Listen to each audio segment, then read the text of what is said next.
The reporters surrounded his car as he drove up to the building. As he got out, a few security guards rushed up to disperse them, but Jonathan held up his hand. "It's okay. I can handle it." He turned to the cameras. "Mr. Davis, is it true that your new line of cars has a problem with the brake system?" a reporter asked. "Is the brake system based on the road force technique you used in the past?" a woman at the back shouted.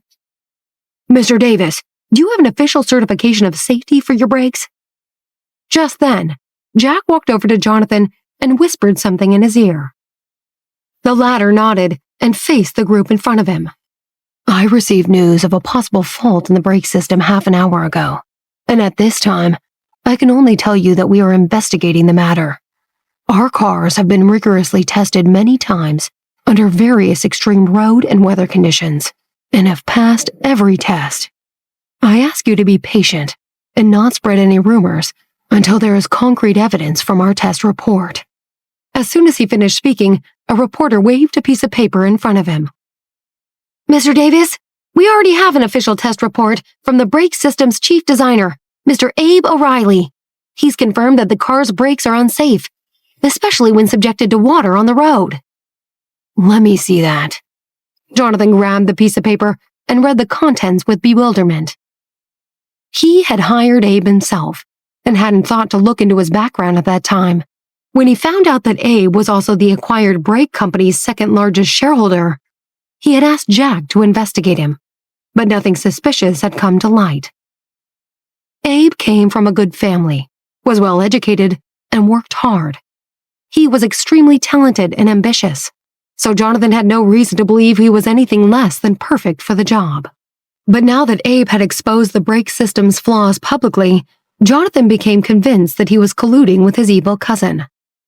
"I wouldn't be surprised if Alexander also had shares in that company," he thought, making a mental note to himself to look into it.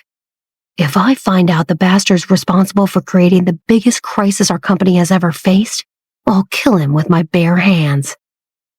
"Do you mind if we hang on to this report?" Jack asked the reporter. "We need some time to examine its authenticity. We promise to get it back to you all with an official response to this rumor. And may I remind you that if we discover any evidence of false reports from the media, we will take legal action to protect our company's image and reputation," Jonathan added. They left the reporters and went into the building, where the car's chief designer was waiting for them. He was drenched in sweat and looked extremely agitated. "Mr. Davis, we tested some of the cars and found no evidence of problems with the brake system, but we could be wrong." Jonathan shook his head. "Then where did this official test report come from? Did someone make up fake test data and leak it to the press?" The man shrugged. "It's possible, but we're not 100% sure yet. We're organizing tests on all the cars in the meantime. However, I did notice that the brake system is different from the one Abe and his company originally designed. So perhaps there's something there." He showed him a document. "Look at this data from the marketing department. Apparently, the company that the Davis Group bought over a year ago has undergone a technology transformation and hadn't made a single sale 6 months before the acquisition." Jonathan frowned. "I don't get it.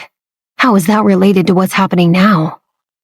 "It means that they are purposely initiating the changes knowing that you would acquire the company," Jack explained. "They developed a problematic brake system and sold you the company. That's why they didn't make a single sale before the acquisition. They set us up for the failure on purpose, sir." Jonathan felt the chill run down his spine as he inspected the report the chief designer had given him. He still couldn't believe that Alexander, who was only 6 months older than him, had been so shrewd as to engineer the whole setup. Then again, he had struck Jonathan as rather evil from the moment he had met him.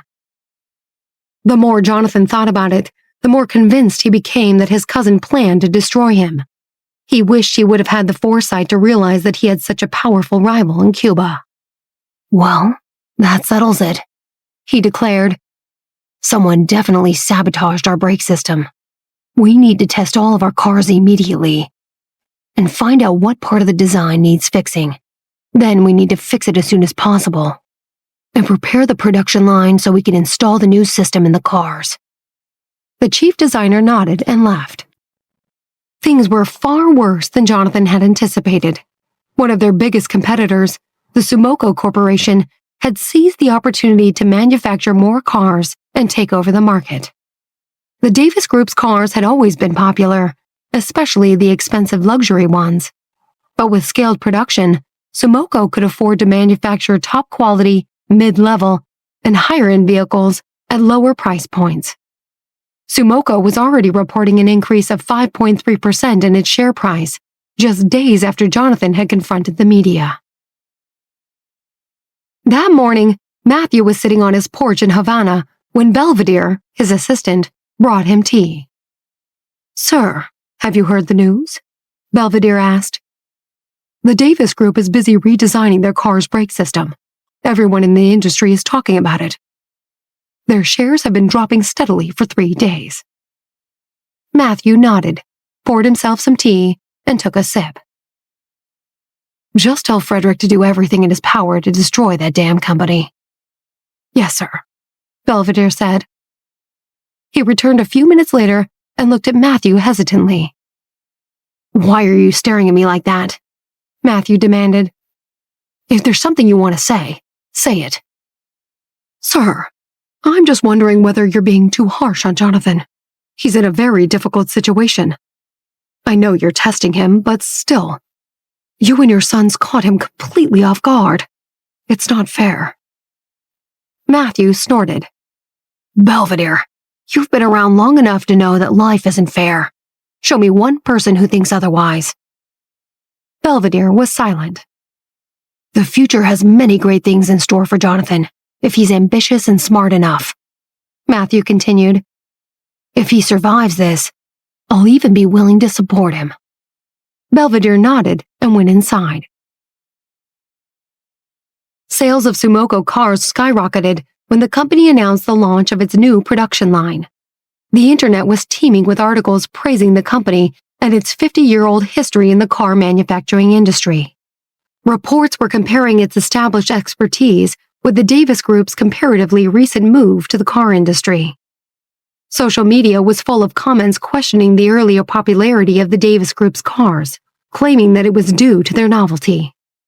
Some people even went so far as to say their vehicles were being purchased by swooning women, who thought the heads of the company were good-looking and rich. The vast majority of consumers denounced the company for its recent problems and vowed never to buy its brands again. It was a first for the company. No one had ever dared to question Jonathan and his company's reputation before. However, he and Jack were too busy dealing with the situation at hand to pay attention to social media, and the company's PR department simply couldn't keep up with the vast number of phone calls, reports, posts, and comments. Nancy was equally busy trying to rectify the situation, but brake systems weren't part of her area of expertise. She had reached out to Mark for help modifying the design and leading the process from testing through to manufacturing and replacement. But she knew it would take time. As for Brightstar, she and Jonathan still weren't sure whether someone was deliberately trying to sabotage it. A similar mobile app had recently been launched, and though it wasn't as sophisticated as Brightstar's, the other company was giving away free equipment and skins for the game. As a result, it quickly gained a significant portion of Brightstar's market share. Nancy was convinced that the game had been launched to compete with Brightstar directly, and she could do nothing about it. Most players had limited financial resources and were happy to get free skins. They couldn't resist the temptation. Consequently, an increasing number of players were abandoning Brightstar and moving over to the new gaming app. She suspected that Alexander was also behind this, so he could keep her preoccupied while Jonathan's company imploded. The Davis Group's shares continued to fall until, weeks later, the company finally announced that it had fixed the brake system. Members of the biggest media outlets were invited to witness the live testing of the cars with their new brakes on a racing track. The event was a huge success as the cars passed the test, but shortly after the live media coverage, a video showing the explosion of the Davis Group's aircraft manufacturing base in Mexico 6 months earlier surfaced on the internet. The media had suppressed the news at the time since there hadn't been any casualties, but the video now revealed that a worker had been injured by the blast. The video had been posted online by a small foreign media outlet and shared by others soon after. People were quick to condemn the company, claiming that it had concealed vital information and wondering whether something illegal had happened at the base. The Davis Group became the top trending topic online once again, for all the wrong reasons. The video was shared 100,000 times over, and there was no way of deleting it. It didn't take the general public long to start questioning the Davis Group's top management. They couldn't ignore an explosion at an aircraft manufacturing base. It had been kept under wraps for 6 months, and no one from the company had even bothered to address such a significant event. People wondered what else they were hiding, and various conspiracy theories began to surface. Steve was at the test run event when the video was posted on the internet, and within minutes, he was surrounded by dozens of curious reporters demanding answers. "Mr. Davis, have you seen the video on the internet? It shows an explosion at your company's aircraft manufacturing base in Mexico. At that time, there were also reports that you were injured. Did you get hurt in the explosion?" "Why did the Davis Group hide the news of the explosion? The public has a right to know. Can you give us the inside story?" "Sir, you were in charge of the company's facilities in Mexico at the time. Did poor management and a lack of safety precautions lead to the explosion? What does this mean for your company's aircraft? Are they safe?" They continued to bombard Steve with questions. He took a deep breath. "Everyone, there was an explosion at the time, but apart from me, no one was injured. And as you can see, I survived." The reporters shouted more questions at him. Steve held up his hand. "The explosion had nothing to do with how the facility was managed. One of our robots had a short circuit, and I happened to have a flammable object by my side. That's all. You're making a big deal out of nothing." "A robot?" a reporter repeated doubtfully. Steve nodded. "Yes, a robot. I was working on it at the time. Obviously, I made a mistake, so it was my own fault. Please don't drag the company's name through the mud because of this small incident." The media was relentless, however. "The video showed that something else exploded," a woman claimed. "It wasn't the robot." Before Steve could reply, someone shouted, "I've just received news that a Davis Group aircraft has disappeared off the coast of Cuba." Steve felt as if his head were about to explode. It was too much to handle. First the cars, then the news of the explosion half a year after it happened, and now the disappearance of one of their planes. Suddenly, no one cared about the car's brake systems anymore, even though all the vehicles had passed the test run. News of the missing aircraft had reached all the international media outlets, and it was the only thing anyone was interested in.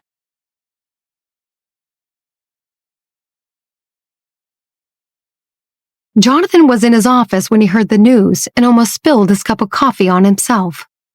His mind was reeling, wondering how such a thing could have happened. He concluded that it was no coincidence that the plane had been on its way to Cuba. Alexander must have hired people to sabotage or hijack the plane, he thought. Never in his wildest dreams could he have believed his cousin could be capable of doing something so evil. According to his calculations, there were at least 300 passengers and crew on the flight. He sacrificed them all to destroy me, Jonathan thought with despair. He's more than just evil. He's gone completely mad. He called his office in Cuba and spoke to the chief engineer of the aircraft, ordering him to send all of the plane's technical data to the International Aviation Authority. He then notified his PR department and told them to be on standby as news about the missing plane was making headlines globally. The aircraft had disappeared from the radar 5 hours earlier, and many family members of the passengers and crew had rushed to the New York and Havana airports.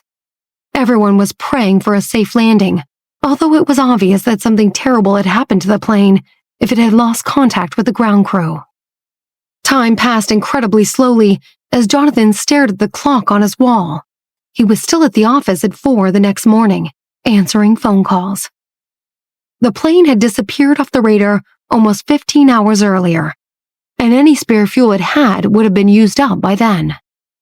Even if there's no explosion or crash landing, those passengers and crew were doomed, he thought. There's no way that plane is still in the air.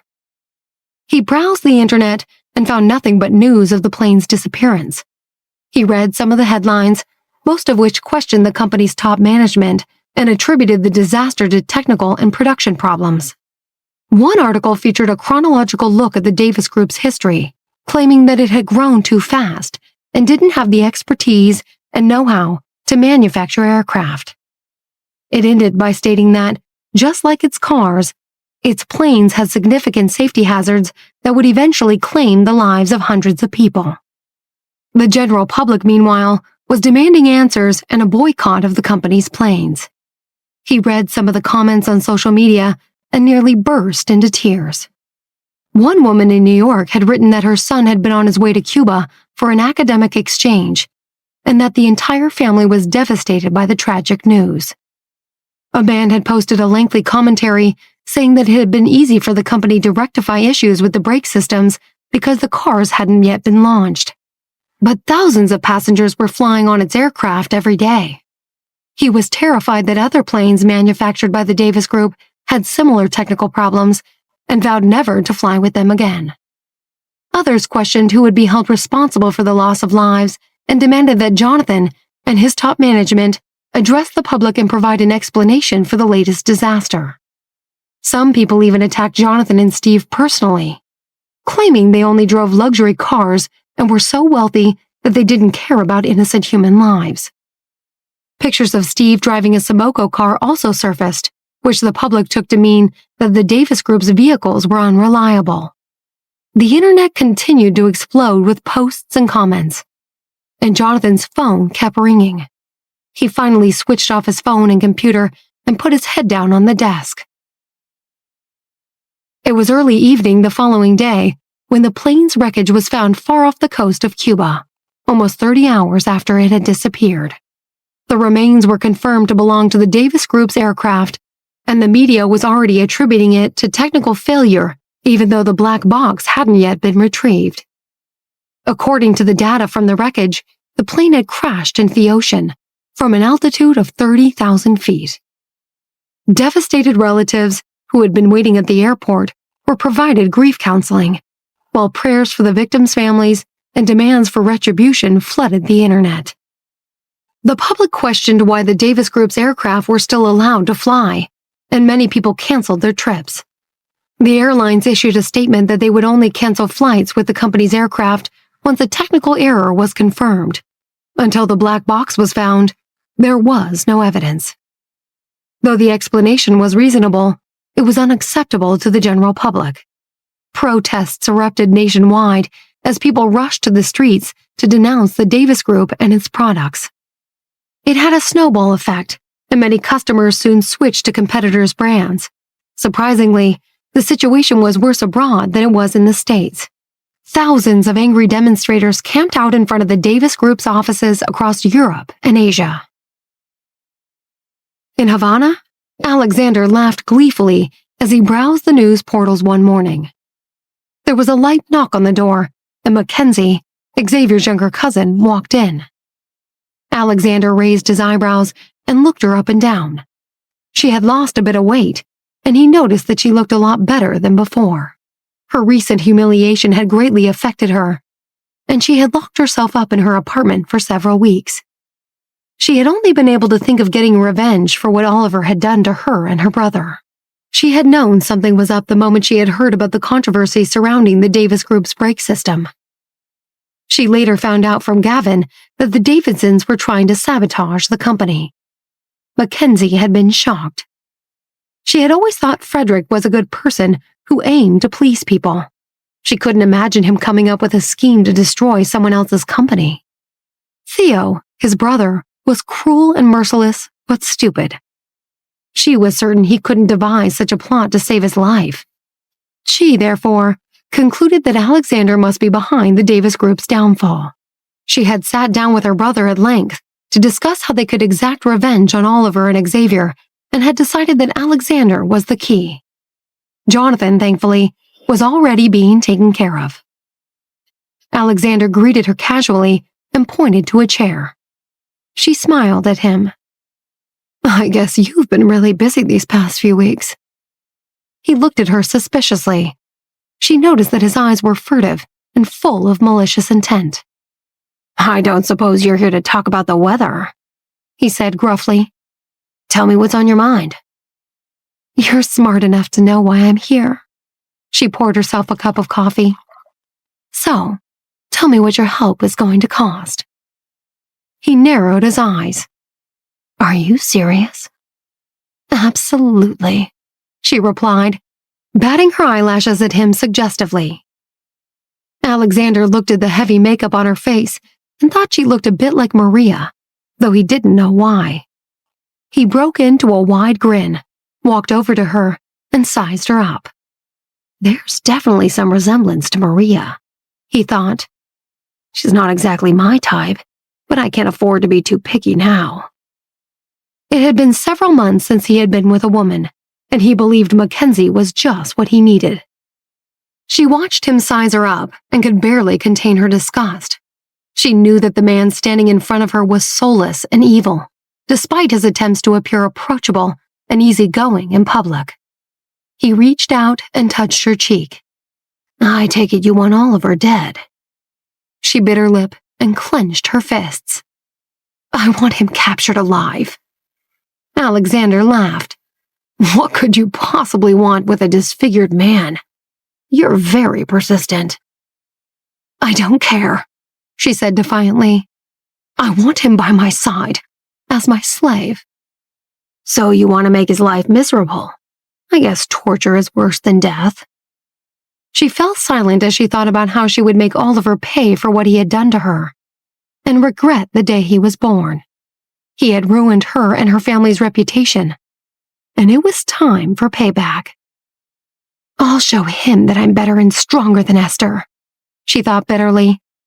He sacrificed everything for her and turned himself into a shadow of a man he once was. She was jolted out of her reverie by a sharp pinch on her arm. Alexander was towering above her with his arms crossed impatiently. As long as I'm helping you, I don't want you thinking about another man. A deal's a deal. Alexander pounced on Mackenzie like an animal, and it was over in 15 minutes. She sat up on the couch and buttoned her blouse.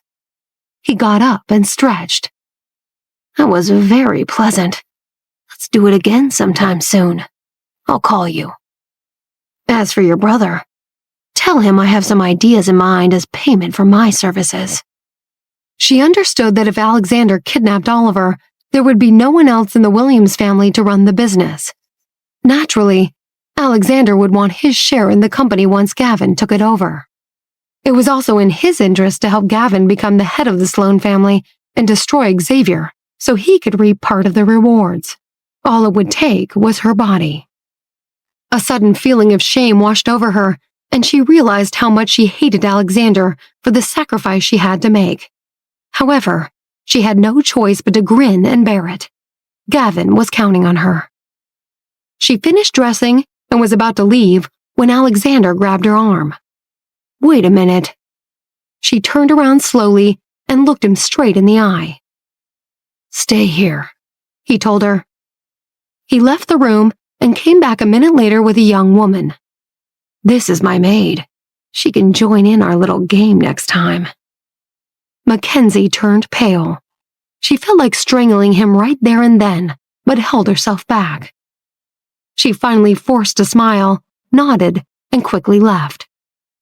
Alexander sat down on the couch and laughed at himself. He had no respect for Mackenzie. He hadn't found her attractive even before her reputation had been tarnished.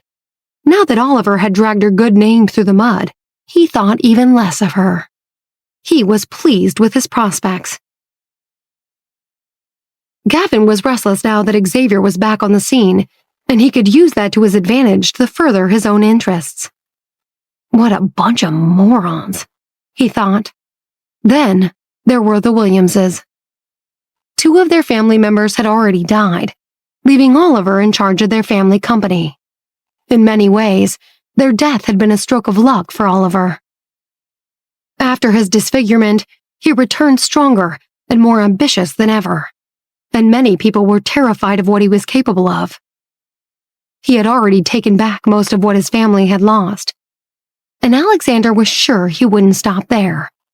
He couldn't help but admire him and wonder whether becoming his enemy was a wise decision. Maybe I should be helping Oliver take down the Sloanes instead, Alexander thought. Mackenzie's favors aren't that great after all. At the other end of town, Oliver had finished work and was lying on a bed at the clinic waiting for his treatment when his cell phone rang. It was Esther. "How are you doing?" she asked him. "Are you recovering?" "Slowly but surely," he replied, signaling to the doctor that he needed a few minutes alone. "I hope you have reliable doctors. Don't trust anyone over there. Look what happened to the Davis group. They were sabotaged." Oliver laughed. "Okay, sis. I'll check them out." "There's something I need your help with." She said hesitantly. "What is it? Does it have something to do with the Davis group?" Esther sighed. "I'm really worried about Jonathan and Maria. Maria's such a close friend, and they were doing so well. Now they're facing one crisis after another. It's just so frustrating. "What do you want me to do?" I want you to help me find out what happened to the black box of that plane that crashed. The accident happened near Cuba. Maria is convinced that the aircraft had no technical problems. The only way the Davis group can prove it is if they find the black box." Oliver was silent for a while. Finally, he said, "Jonathan was directly responsible for my father's death. Mackenzie and Alexander tried to kill him, but he escaped and flew his plane straight to our estate, firing shots at it. Both the housekeeper and my dad were killed." Esther sighed. "It's more complicated than that. Arthur wasn't completely innocent, you know.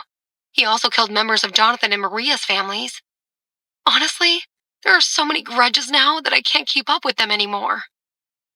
"I can't help Jonathan," Oliver said softly. "I'm willing to let bygones be bygones and not seek revenge for my father's death. But I'll be damned if I help him in any way to make enemies of the Davidsons. I hope you understand and can forgive me." "Of course, I get it." Esther replied. "It was worth a try, though." "How have you been? Is everything okay at work?" "Everything's fine, but I've been very busy. Xavier proposed a few weeks ago, so I'm getting married. I don't care what his grandfather thinks. We have a plan to elope. We'll get the marriage certificate and then tell the families." The room started to spin, and Oliver gasped for breath. It took him a while to regain his composure and respond. "That's amazing news, Esther. I'm very happy for you. You deserve it. Look, I have to go now. I'm at the clinic for my treatment."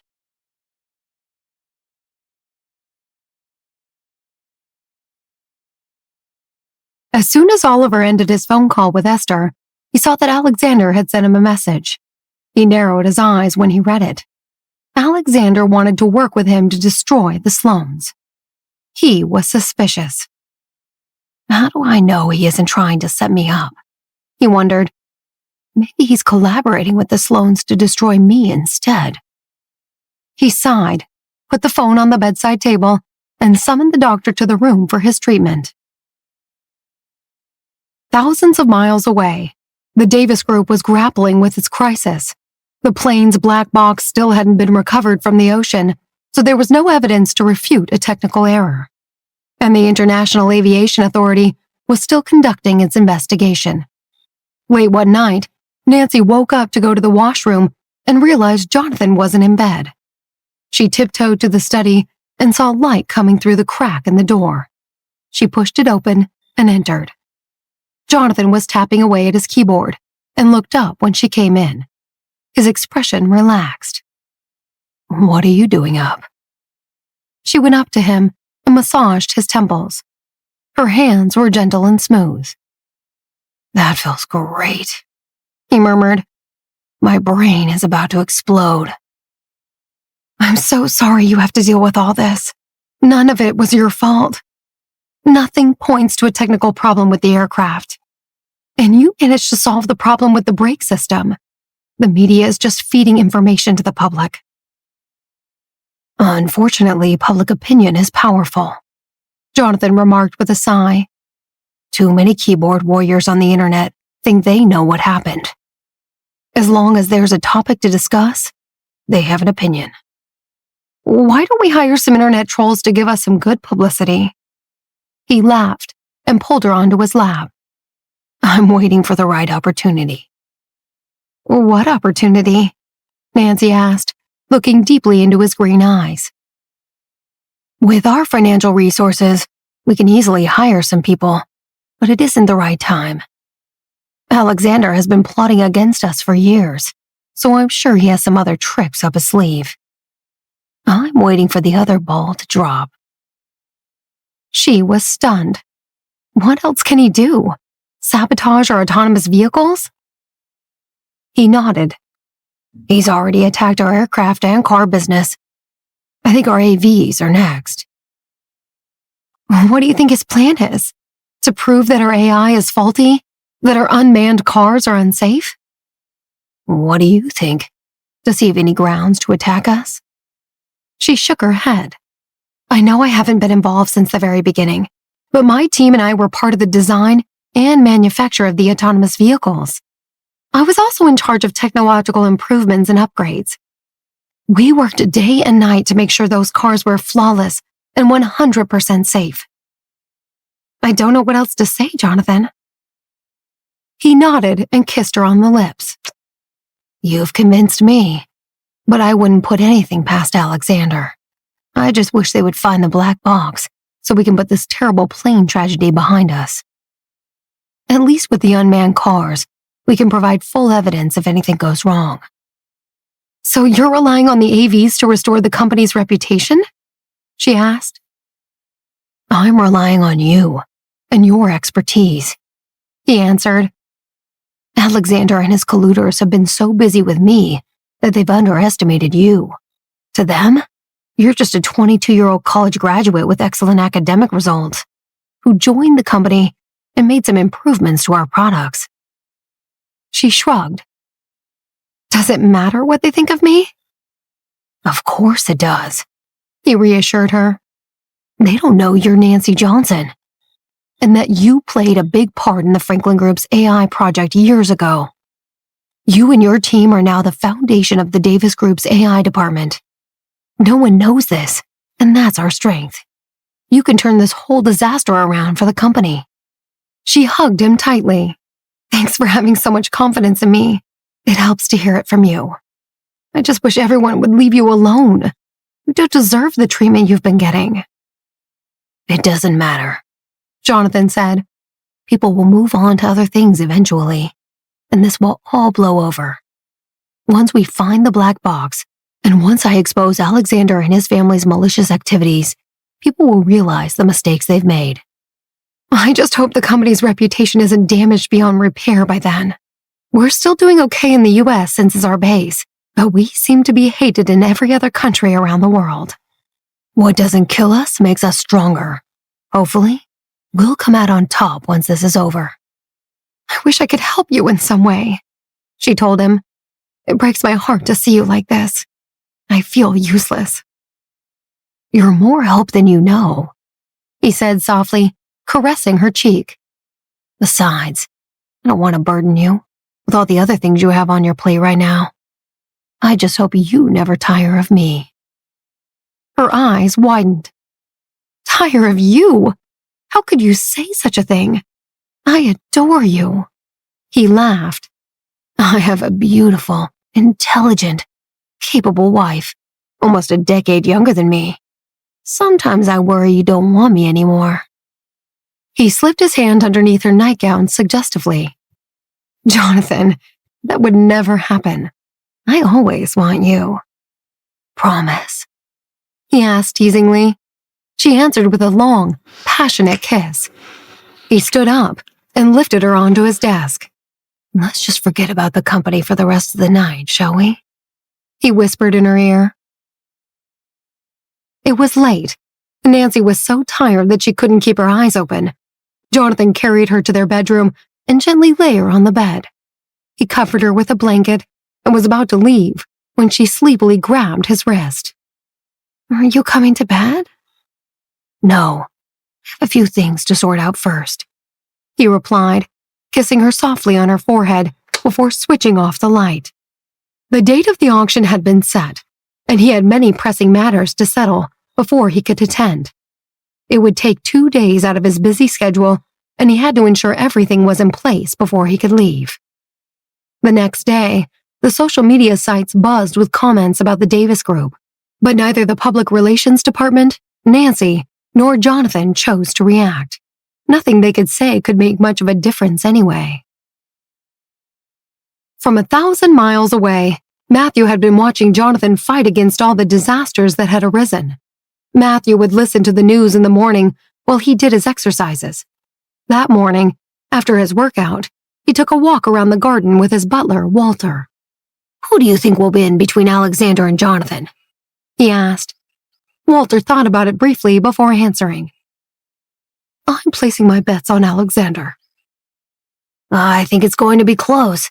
It might even come in at a tie," Matthew said. He looked down at the river flowing through the city. "Alexander has been preparing this for 3 years, possibly longer. And I found it very strange that none of Jonathan's friends, nor his wife, helped him." The butler looked at him with a confused expression. "Maybe they couldn't help." Matthew shook his head. "No, Jonathan is cold to outsiders. He even comes across as being cruel. However, he treats those close to him well. His friends are true friends, and they would do anything to help him. But none of them did. I don't understand what that means." Walter thought about it momentarily before replying. "I think he has a trick up his sleeve, and he's waiting for the right opportunity to use it." Matthew whistled slowly. "Yeah, that must be it. I just wonder if his trump card is going to be as powerful as Alexander's." Enlightened, Walter asked, "What shall we do?" "We don't need to do anything. The Somoko Corporation will accept the offer. We must stick to the original strategic deployment plan. Let's wait and see. I look forward to next month." The following day, the Davis Group announced on their website and prominent industry-related online platforms that all 20,000 vehicles had been retrofitted with the upgraded and modified brake system. The major dealerships would receive their consignment of the upgrade vehicles within the next 3 days. Unfortunately for the Davis Group, one of the online platforms had a very active comment section, and they were unable to deactivate the function, allowing for a barrage of negative comments to flood the site and overshadow their announcement. Most of the comments were biased, and many were rude and derogatory. One person had posted a comment saying they wouldn't recommend anyone purchase a product made by the Davis Group. The comment soon went viral across all major social media platforms. Shortly after that, a post mocking people loyal to the Davis Group's range of products popped up, which also went viral. As the top brass of the Davis Group, Jonathan and Steve were naturally the main targets of the negative press and disparaging remarks. Usually, Jonathan would take matters into his own hands as quickly as possible. But since he had done a media briefing the week prior, he didn't respond and hoped the wildfire would eventually die down. The rumor mill was burning with stories that his silence resulted from a guilty conscience. But the reality was that he had lost the confidence to defend himself against what seemed to be the entire world. Ashley had been employed by Latham's company and had been working there for several weeks already. Although she hadn't been involved in the mobile phone industry before, she was a fast learner and had quickly gotten the hang of it. She was worried about what had been happening with the Davis Group, but Jonathan had told her not to be concerned, and Latham had backed him up by saying that Jonathan would find a solution soon enough. She decided to bury herself in her work and keep her mind off Jonathan's problems. That evening, she and Latham were scheduled to negotiate a new contract. Latham's marketing director, Simon, had initially arranged for one of their senior executives to participate in the meeting. But he had had to cancel at short notice due to a family emergency. Ashley had been selected to take his place. Just after sunset, she and Simon arrived at a 5-star restaurant. They had booked a private dining room and waited patiently for their clients to arrive. Not long after, a waiter ushered their clients, a husband and wife, into the private dining room. The couple had been contracted with another mobile phone company for a long time, but they had developed a keen interest in the Thom's venture after running into him while on vacation. Ashley was a beautiful woman with refined features and an attractive physique. She had a fiery tongue and could be pretty harsh. However, those who didn't know her well perceived her as serene and gentle. She immediately connected with the old couple, and they chatted casually while they waited for Latham to arrive. Latham finally arrived, slightly flushed. "Please accept my apologies, Mr. and Mrs. Edwards. I was on a business trip and came here from the airport. I'll have to drink 3 glasses of wine as punishment." He grinned at them before gesturing for the waiter. Mr. Edwards smiled graciously. "No problem, Latham. We're glad to see you tonight, although you didn't need to join us. We've just been talking to Simon and Ashley. They've told us many interesting things about your business." The meeting went well. The couple were easygoing and spoke about many matters related to the market and follow-up services with Latham. During the meeting, Ashley excused herself to use the ladies' room. As she left the ladies' room, she noticed a familiar figure in the hallway. It was Brock. He didn't look up, and, therefore, didn't see her. He stumbled into the men's room. "He's been drinking again," she thought with a heavy sigh. In the past, Brock hadn't been much of a drinker. Although he had occasionally enjoyed a night out with his friends, he had seldom become so drunk that he would vomit or pass out. But in the past 2 months, she had seen him drunk increasingly often. She waited in the hallway until he finally exited the men's room. He didn't stagger as much as before, but still seemed unsteady. Again, he didn't notice her, and she quietly followed him back into the restaurant. He walked toward one of the private dining rooms and pushed the door open without knocking. It was evident that he was in the middle of a business meeting. "Sorry to keep you waiting, Mr. Garcia," he said as he slumped into a seat. His client, Mr. Garcia, was a jovial man in his mid-40s. He laughed at Brock. "You seem to be taking some strain there. Have another glass of wine." He poured a large glass of wine and pushed it toward Brock. "It's time you learned to drink like a man." A few other men seated around the table started laughing. "It's true. We'll reach a good deal once we've had enough to drink," one of them said. Brock smiled helplessly at them. "As they say, gentlemen, when in Rome." He took a large gulp of his wine, emptying it in one go. Meanwhile, Ashley stood and watched her brother through a small crack in the doorway. Her fingers wrapped around the door frame as tears welled up in her eyes.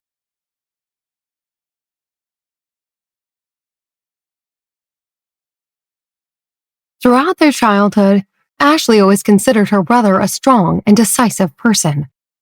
Their father had never shown them much love, even though they were the heirs to Obsidian Industries. Because they were much like royalty in the business world, many people fawned over them, and they were respected by society. Ashley tried to remember if she had ever seen her proud brother become drunk in public. It seemed to her that it had become the norm, seeing as she had seen him intoxicated many times in the past few weeks. An indescribable pain washed over her entire body. She couldn't bear to see what was happening to him. She took a deep breath and tried to fight back her tears. The banter in the room continued. "Good job, young man," Mr. Garcia cheered as he watched Brock gulp another large glass of wine. He gestured to one of his colleagues to fill 3 new glasses. He cleared his throat as if about to make a toast. "These 3 glasses represent your sincerity, your attitude," he started to say. Ashley felt her blood begin to boil. She was about to open the door when Brock interrupted his client. "Mr. Garcia, I am 100% sincere," he said, and downed the first glass of wine, making a chugging sound as he swallowed. His sister stood outside the door and listened as he drank the wine. The sound of him struggling to get the liquid down his throat pushed her to her limits. The warm tears began to stream down her cheeks. She stepped back from the door, afraid that she would lose control and barge in. She wanted to drag him out and tell him it wasn't necessary for him to stoop so low for a client. They didn't need it. They were the Porters. But she knew his efforts would be in vain if she interfered. She also knew her brother well, having lived with him for many years, to know that even if she intervened, he would return to what he was doing. He was stubborn and proud. She hurriedly turned away, but didn't notice someone standing before her, and, in her despair, crashed straight into them. Latham grasped her shoulders and was about to scold her for being so reckless when he noticed the tears running down her face. He frowned. "Ashley, what's the matter? Did someone hurt you?" He looked around, but didn't notice anything unusual. Latham's words brought her out of her emotional state. She suddenly felt angry that he had seen her in such a condition. She was about to wipe away her tears when he gently grabbed her wrist. "Wait, let me help you." He led her down the hallway and into the ladies' room, closing the door behind them. He stretched over, took a tissue from an ornate box on the counter, and carefully wiped the smudged mascara from underneath her eyes. "All better now," he whispered. The light in the ladies' room was bright. He stooped slightly and leaned close to her. She noticed that he had thick eyelashes and his cologne was fragrant. He looked focused and serious. He straightened up once he was satisfied that the last of the smudged makeup had been cleaned off. "All right," he whispered again. He looked at her pensively. "From now on, you don't need to wear makeup." Puzzled, she asked, "Why?" He looked down at her and replied, "You're even more beautiful without it." She blushed. "What happened? Did you argue with your brother?" he asked. She shook her head. "No." He sighed. "Okay. If you don't want to talk about it, I won't ask. Let's get back to the meeting. Dinner will be served soon." Ashley nodded, and they returned to the private dining room together. "She forgot which private dining room we're in. I found her wandering in the hallway," Latham explained to his guests. Mr. and Mrs. Edwards had a daughter close to Ashley's age, and Mrs. Edwards smiled kindly. "Our daughter is like that as well. She's always in a daze." The couple happily chatted about their daughter for a while, and everyone seemed quite charmed by one another. Ashley gazed at a bottle of wine cooling in the ice bucket and wondered if her brother would have gone to the men's room again to be sick from all the alcohol he had consumed. How long can he continue down this path? She thought, and her heart sank. She shook her head slightly and regained her composure, forcing herself to make cheerful small talk with Mr. and Mrs. Edwards. The dinner ended, and their new clients eagerly agreed to purchase the first batch of products being released on the market. They also promised to place more orders if they were satisfied with the product and the service. After seeing Mr. and Mrs. Edwards at their limousine and wishing them a good evening, the Thom turned to Ashley. "Did you drive here tonight?" "No," she replied, shaking her head. "I'll take you home." He gestured for the valet to call for his driver and car. Simon watched them climb into Latham's car and drive off before waving for a taxi. Sitting in the back seat of his car, Latham noticed that Ashley seemed to be in low spirits. She occasionally looked at her phone. After a while, she received a message from Brock. "I'm still busy. It's going to take some time. I'll be home late. Don't wait up for me." She sighed sadly. She knew her brother was hiding his problems from her, but she also knew that it wouldn't help to pry. It wouldn't change anything, and he would be ashamed if she found out what he was going through. She quietly stared out of the window, lost in thought. "Do you have any plans for tonight? Latham suddenly asked, breaking the silence. Ashley paused for a moment before she realized that he was talking to her. She turned to look at him. No. Why do you ask? I promised Jonathan I'd take good care of you. I want to take you somewhere. She narrowed her eyes. Is that so? Where? I'm sure it'll lighten your mood, and it's a great place to get rid of your frustrations. Latham grinned and patted her on the shoulder. He quickly gave the driver the address. When they finally stopped, Ashley got out of the car and discovered they were at a popular paintball club. The manager eagerly greeted Latham. Welcome back. I see you've brought a beautiful lady with you tonight. It was apparent that Latham frequented the paintball club. Without skipping a beat, Latham replied, She's just my sister. The manager grinned. She's not your girlfriend? Oh well. Come along, beautiful lady. Let me help you get your gear. Ashley had never played a paintball game before. She hadn't even played anything remotely similar and felt slightly nervous. The manager handed her a protective suit and a paintball gun and gave her detailed instructions on how to play. Meanwhile, Latham had changed into protective gear of his own and came out of the locker room dressed in a light camouflage jumpsuit and military-style boots. He held his mask in one hand and his paintball gun in the other. The bright lights of the equipment room covered him in a pool of light. Ashley stared at him, surprised by how different he looked. He seemed rugged, manly, and unexpectedly handsome. What are you staring at? Latham asked, laughing. Come on, Ashley. Get changed. The locker room is down the hallway to the left. Ashley nodded. She handed him her paintball gun and mask and headed toward the locker room. She was taller than most women, and the camouflage jumpsuit was too short for her long arms and legs. She walked out of the locker room, visibly annoyed. Do I look funny in this? Latham grinned. Yeah. She blushed. Then I'll take it off.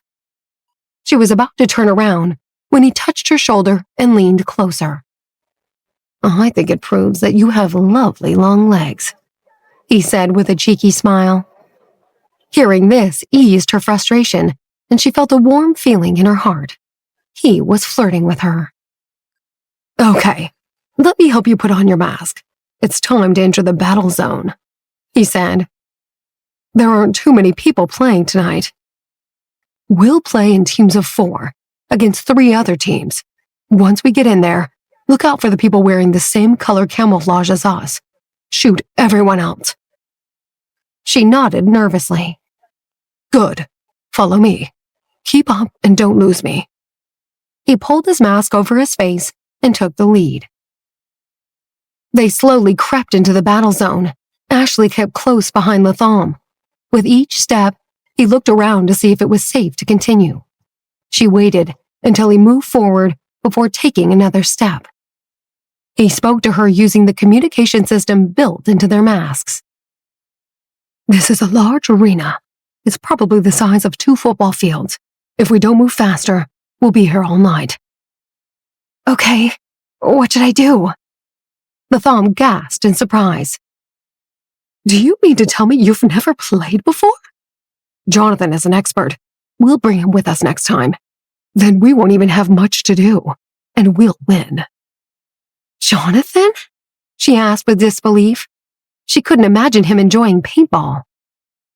He saw her confused frown through the mask and pulled her close. Yeah, only he doesn't play games. Do you often come here to play when you have nothing else to do? She asked. He ignored her question and continued to speak. He had similar training to this type of game when he was still a young kid. They crawled through a narrow tunnel and ended up behind an obstacle. Crouching, Latham turned to her. This game is like the real deal. Ashley's eyes went wide with shock. Are there real bullets in this gun? When we get injured or killed? Not with these bullets, he replied, pulling her down and edged closer to her. You know, he cares about you. She looked away for a moment. Yeah, I know. Latham pushed her crouched figure lower down. You're not the only one who knows, he said, before suddenly shooting over her at someone passing by. He hit the person in the leg. He went to Cuba to find medicine to cure your blood disease. He was chased and fought off 4 cars and a helicopter. He did it for you. She blinked, confused. You're not telling me about some story you read, are you? He smiled at her. We went out for a drink last month. He casually told me about it. She looked at him intensely. So, what you said is true? He shook his head. Why would I lie to you? Ask Maria if you don't believe me. Listen, when he's finished dealing with his company's affairs, ask him to bring you and Maria along. The 4 of us will form a team, and you'll see his performance yourself. Ashley suddenly felt conflicted. Jonathan hadn't mentioned anything to her. She thought he had forgotten about helping her find a cure because he had been so busy. But Latham had just told her that Jonathan had gone to Cuba for her. She had heard there was an incident while he had been there, and that it had had something to do with a group of people who he was involved with, but she didn't have many details. She never knew he had risked his life for her. She didn't know how to feel about Latham's revelation. She felt both touched and guilty at the same time. She couldn't help Brock's company when it was in trouble, and when Jonathan's company was in danger, she could only stand and watch. Suddenly, she felt inferior and worthless. She felt as if she hadn't achieved anything in her life. Her recent achievements that she had been so proud of now seemed insignificant. She chuckled to herself. Her life was a joke. She had thought she was someone important, born into a powerful family, and destined for greatness. But now, it seemed she was nothing more than an average person on the street. Latham, am I useless? She asked. He had spotted someone running in their direction and quickly tugged at her to follow him. They sprinted across the clearing and hid behind a warehouse. As soon as they were safe, he began to shoot. I caught them! He exclaimed excitedly. Then he turned to her. Did you just ask me if you're useless? Yeah, you're quite useless. Her heart sank. She looked away from him and saw another person running toward them. She raised her gun, aimed, and shot him in the head. The pellets burst, and the paint ran down the person's mask. Latham stared at her, astonished. Actually, no. You're quite useful after all.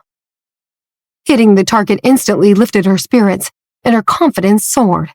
She was ready to throw herself into the battle. They headed deeper into the battle zone. Ashley remained nervous and narrowly missed being shot several times. The game monitor announced that 13 people remained on the battlefield.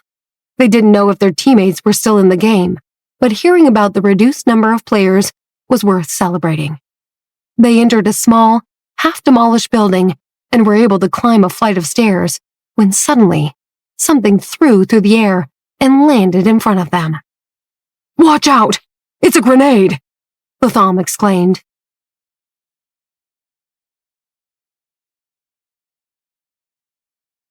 The game had a few electronic grenades hidden in various places on the battlefield. A player was lucky to find one because the grenades had a powerful destructive force. He quickly pulled Ashley up the last few stairs, and together, they jumped through a hole in the wall. She screamed as she fell, expecting to hurt herself when they hit the ground beneath them. Instead, there wasn't any pain. They had landed in a haystack, and the sounds of the grenade exploding rang in their ears. Still in shock, she felt something press down on her. She reached out and brushed the hay off her mask. Only then did she realize that Latham had landed on top of her. Unlike in the ladies' restroom at the restaurant, when he leaned over to wipe away her smudged mascara, they now lay perfectly face to face. If it weren't for the masks, he would have kissed her. Suddenly, several disjointed scenes flashed through his mind. He thought of that day in the forest when he had mistaken her for Olivia and kissed her passionately, pressing his body against hers. He remembered how his warm tears had streamed down his face, and how he had pushed her away, leaving her shaken and confused. Ashley lay on the haystack, unable to move, and her heart beat like a drum. Lying on top of Ashley, Latham stretched out his hand to support her. "Are you hurt?" he asked. She shook her head slightly. "I thought we were going to land on the hard ground. You scared the life out of me." He smiled warmly at her. "I had to protect you. Jonathan would have killed me if something happened to you." She chuckled. "So, are we still alive?" Just then, she heard someone clear their throat. Gripped with fear, she froze, waiting to be shot at. Latham was also stunned and trying to get up, but the hay they had landed on was too thick. He rolled over and saw the muzzle of the gun pointed at them. The masked player lifted his gun away from them when he noticed they were wearing the same color camouflage. He burst out laughing. "There are other places to take a girl if you want to get cozy. You two are snuggling up here while I'm out here fighting for my life. I wouldn't call that teamwork." Ashley immediately blushed a deep shade of red and felt humiliated. She couldn't believe what the player had insinuated. Latham laughed. "Well, since you know, give me a chance to put my pants back on." The player suddenly felt very awkward and hurried away. Latham shrugged and struggled out of the haystack. He pulled Ashley out as well. "I think it's time to move on." She nodded. She was grateful that the mask hid her discomfort and embarrassment. She dusted the hay off her jumpsuit and followed him through abandoned warehouses and rooms. It was obvious that he played often. He seemed to be in his element. His cynical smile had been replaced by a smile full of spirit and excitement, inadvertently attracting Ashley's attention. She threw herself into the game and even had a few decent hits. In one instance, she found herself in a standoff with another player, but she was faster and more accurate and hit the player first.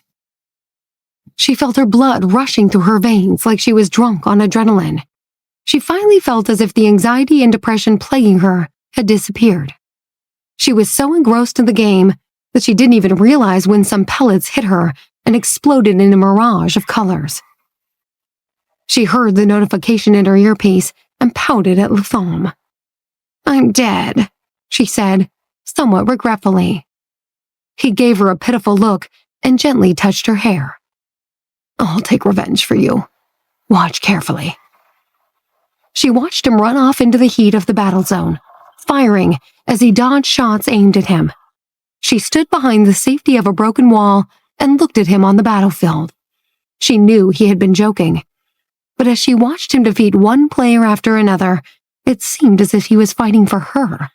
It was a strange, yet real feeling. Although it was only a game and was nothing compared to what Jonathan had gone through in Cuba for her, she had gotten a taste of the adrenaline of the fight. She followed Latham's figure as he hurried across a clearing to take cover in a nearby shelter. Suddenly, another player ran up behind him. She shouted in alarm, and he spun around just in time to shoot the other player. She jumped up with joy and cheered loudly. Ultimately, Latham's teammate took a fatal hit, and he was the only one left standing. He was the winner, and the victory was his. She ran toward him and fell into his arms. He hugged her tightly and whispered, "Do you like it? This is the country I have conquered for you." She held her breath. It was as if his words had pierced her heart. She was about to say something when he released his tight embrace and patted her on the back. "This country?" she asked, confused. Her voice was muffled, and she felt herself choke up. "This country?" "Yes, and I see you're in a better mood." He removed his mask. "Shall we play another round?" Ashley nodded. It dawned on her that he had coaxed her into playing because she had been in a bad mood earlier. She didn't know if she would ever have another chance, so she eagerly agreed. "Yeah, let's do it. I promise not to be such a noob this time." Latham laughed. Is that so? Okay. I won't hold your hand anymore. You can follow me or run whichever way you like. She looked at him nervously. You won't hold my hand? Can I hold yours? Didn't you just say you'll give it a go? She pursed her lips. Okay, I'll try my best. They played a few more rounds, and in the end, Ashley played independently without needing his help. Although she didn't make it to the end of each round, and although Latham had been knocked out of the final round, they left feeling satisfied and relaxed. That was so much fun. I'd love to come again, she said as they walked back toward the locker rooms. Okay, next time bring Jonathan and Maria with you, he replied, and Norman. He looked her in the eyes. And then we'll play with a 5-man team, and you and I can sneak back to the haystack. She was about to say something about not needing Norman if Jonathan was around when she realized what he had just said.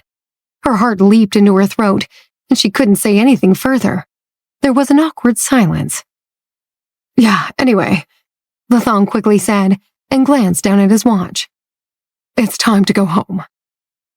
Once they had changed and returned their gear to the manager, they got into Latham's car, exhausted. The initial excitement had worn off, and Ashley began to yawn. Why don't you rest? I'll wake you up when we get to your house, Latham said. She nodded and closed her eyes, and unknowingly fell fast asleep. As she leaned her head against his shoulder, he noticed a faint, sweet fragrance on her. It smelled good, and he was sure Esther had made it for her. He took a deep breath and shut his eyes, allowing the scent of the perfume to relax him. Before long, he slipped into a contented sleep. It was late when Latham's driver pulled up to Ashley's house. He gently called out for her to wake up. She opened her heavy eyelids and was shocked to find herself leaning against Latham's shoulder. He was fast asleep. It was dark and quiet inside the car, and she felt his warm breath against her hair. She carefully moved his head to the side and slid away from his shoulder. He sighed softly, but didn't wake up. Her heart ached as she gently opened the door and thanked the driver. She made her way up to her house, and as she closed the front door behind her and took off her shoes, she heard the sound of keys turning in the lock. It was Brock, who had just returned home from the night out drinking with his clients. She quickly sprinted across the living room and darted into her bedroom. She closed her door just enough to be able to see him enter. He was drunk. He stumbled into the living room and fell onto the couch. He lay dead still. She waited for a short while and was about to go over and help him when he reached into his pocket and pulled out his phone. He lifted his head and squinted at the screen before propping his head up against a scattered cushion.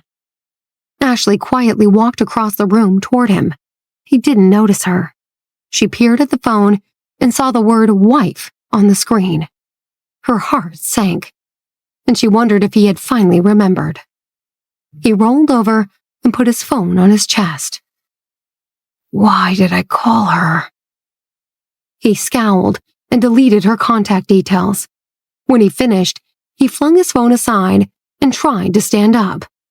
Then, he saw Ashley standing over him. Why are you in bed? He slurred. She looked at him in his pitiful state and replied, You're drunk again. He rolled his eyes at her. I'm fine. Signed a contract today. She tried her best to smile. That's great news. How about we have dinner after work tomorrow to celebrate? He nodded, scratched around for his phone, and stood up. Yeah, okay. Go to bed. It's late. She watched him stagger to his room. Sleep well, she replied as a tear rolled down her cheek. Brock read through the messages on his phone as he entered the room. There was one from his father, Louis. You are still the heir to Obsidian Industries. You don't need to scrounge for work. Thank you, but no, he had replied. It seems that you haven't learned your lesson. One day, you'll regret this.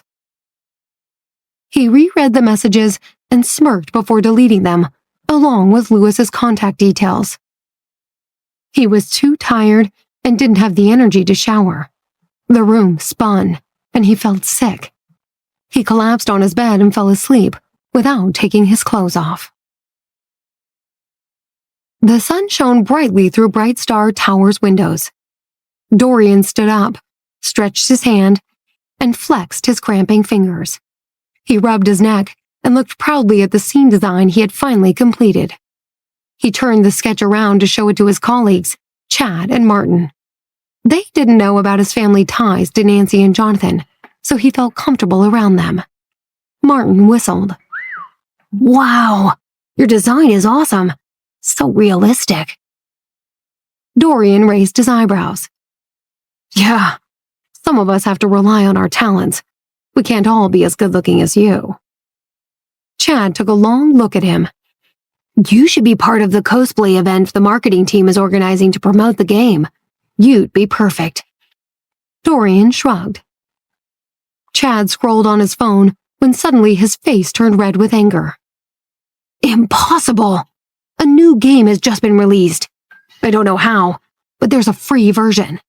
How are we supposed to compete against that?" Dorian glanced at the article on Chad's phone. "Don't worry. Nothing can be free forever. Let's see how long it lasts. We'll beat them all."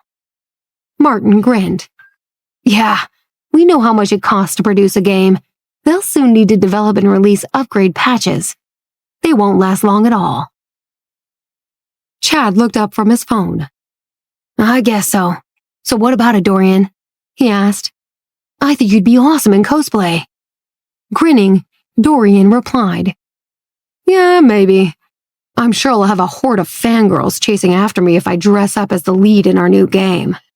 Chad burst out laughing. "Yeah, you should go tell the marketing department." Dorian grabbed his jacket and headed for the door. "See you guys later." Instead of going to the marketing department, he went straight to Nancy's office on the top floor. He knocked on the door and went through it without waiting for an answer. He found her sitting behind her desk. She had a heap of documents in front of her and was busy paging through them. She looked up at him, and he quickly spun around. "Do you think I'm handsome?" Nancy laughed out loud. "Your handsomeness makes me dizzy." He slumped down in the chair opposite her. "There's a cosplay event that we're participating in to promote the new game. How about I play the male lead? I know someone's already been hired, but I'd really like to do it." She looked at him for a while before replying. "Okay, great idea." He was familiar with the role, and it would be an easy task for him. "Really? Just like that?" He was surprised that it hadn't taken much effort to convince her. "I take it you're stunned by my handsomeness and have decided to be my #1 fangirl?" "Nope, not even close. You've just saved us some money.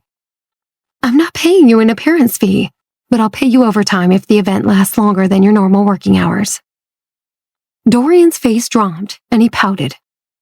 "You've hurt my feelings." She smiled at him and replied sarcastically, "I'm so sorry. Go now.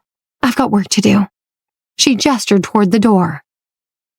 He stood up and was about to walk out when he paused. "By the way, is Jonathan okay?"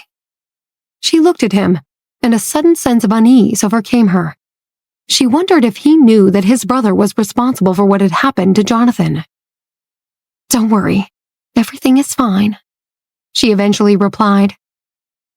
Dorian curled his lips and puffed his chest out with self-importance. "I'm not worried. Just tell him I have a lot of friends. If he needs help, he must just ask." Hearing this warmed Nancy's heart. She gazed at him. He was different from his brothers. Although he was still young, his heart was in the right place, and his intentions were good. "Thanks, Dorian," she replied, smiling. "If we need your help, we'll ask you.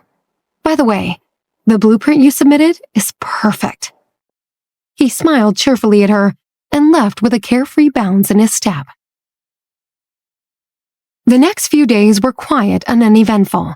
Nancy was wondering if their competitor had any backup plans when the major news and social media channels announced breaking news.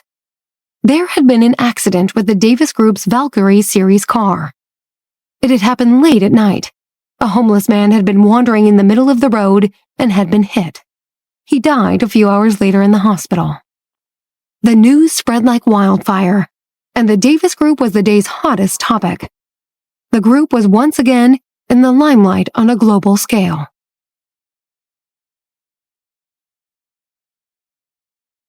She looked up at him, and he quickly spun around. "Do you think I'm handsome?" Nancy laughed out loud. "Your handsomeness makes me dizzy." He slumped down in the chair opposite her. "There's a cosplay event that we're participating in to promote the new game. How about I play the male lead? I know someone's already been hired, but I'd really like to do it." She looked at him for a while before replying, "Okay, great idea." He was familiar with the role, and it would be an easy task for him. "Really? Just like that?" He was surprised that it hadn't taken much effort to convince her. "I take it you're stunned by my handsomeness and have decided to be my #1 fangirl?" She rolled her eyes at him. "Nope, not even close. You've just saved us some money.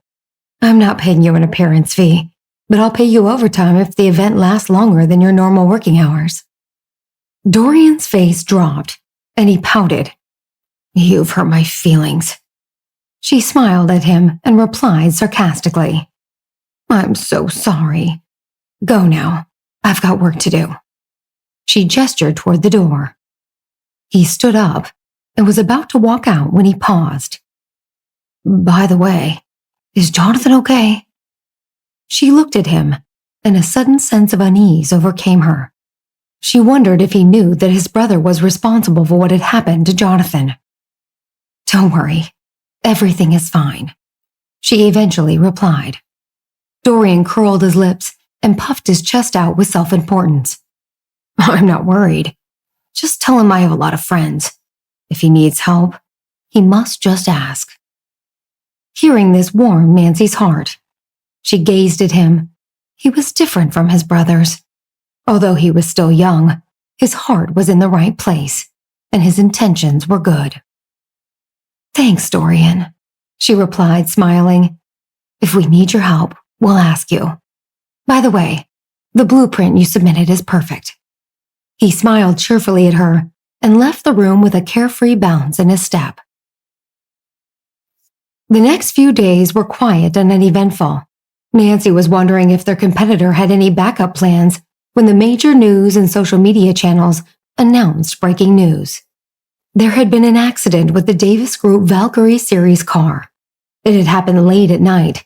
A homeless man had been wandering in the middle of the road and had been hit. He died a few hours later in the hospital.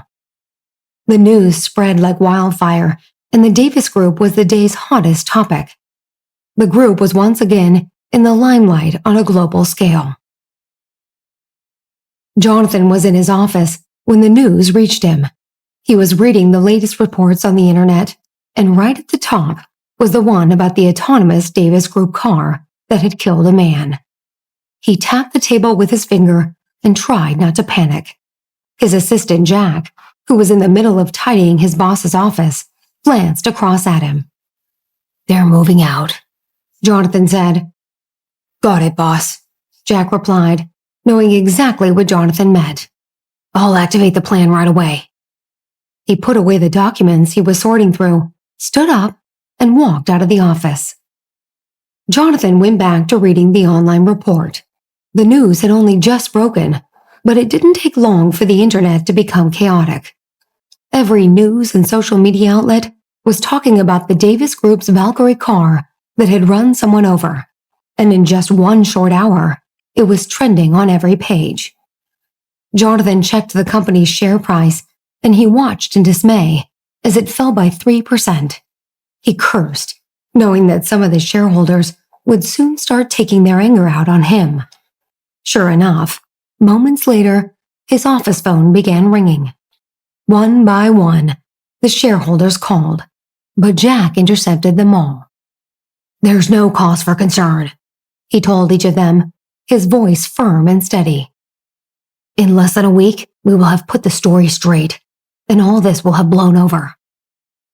The Davis family were the major shareholders, so the smaller shareholders had no choice but to trust Jack's word and hope everything would be okay. As Jonathan scrolled through the reports, he came across a video that a witness to the accident had uploaded. He pressed play and watched it closely. The accident had occurred late at night. It was raining heavily, and the water gushed over the road. A man took a few unsteady steps into the road, and then he fell to the ground. Jonathan couldn't tell if he was drunk or if he had fainted. As the man lay in the middle of the road, a blue Valkyrie appeared, traveling at speed. The vehicle seemed to determine the obstacle in the road, but it was too late, and it hit the man. It came to a stop more than 30 feet further down the road. The car's passenger opened the car door and ran back to the man on the road. When he realized what had happened, he took a few steps back in shock, and then he called the police.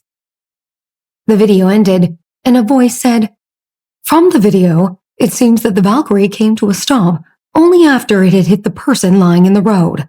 Prior to that, it didn't have the ability to determine that there was even an obstacle in the way, so it didn't automatically slow down." Jonathan sighed, and the voice went on. "So it's pretty obvious that in extreme weather, such as a storm, and on dimly lit roads at night, the Valkyrie's radar system can't be trusted. It assumes that the obstacles were merely puddles or a patch of snow, and so a traffic accident inevitably ensues." Jonathan rubbed his eyes as the commentary continued. "It's always been challenging to determine where the fault lies when an autonomous car has an accident, but demand for such cars has risen so rapidly that manufacturers are now investing heavily in this field of research.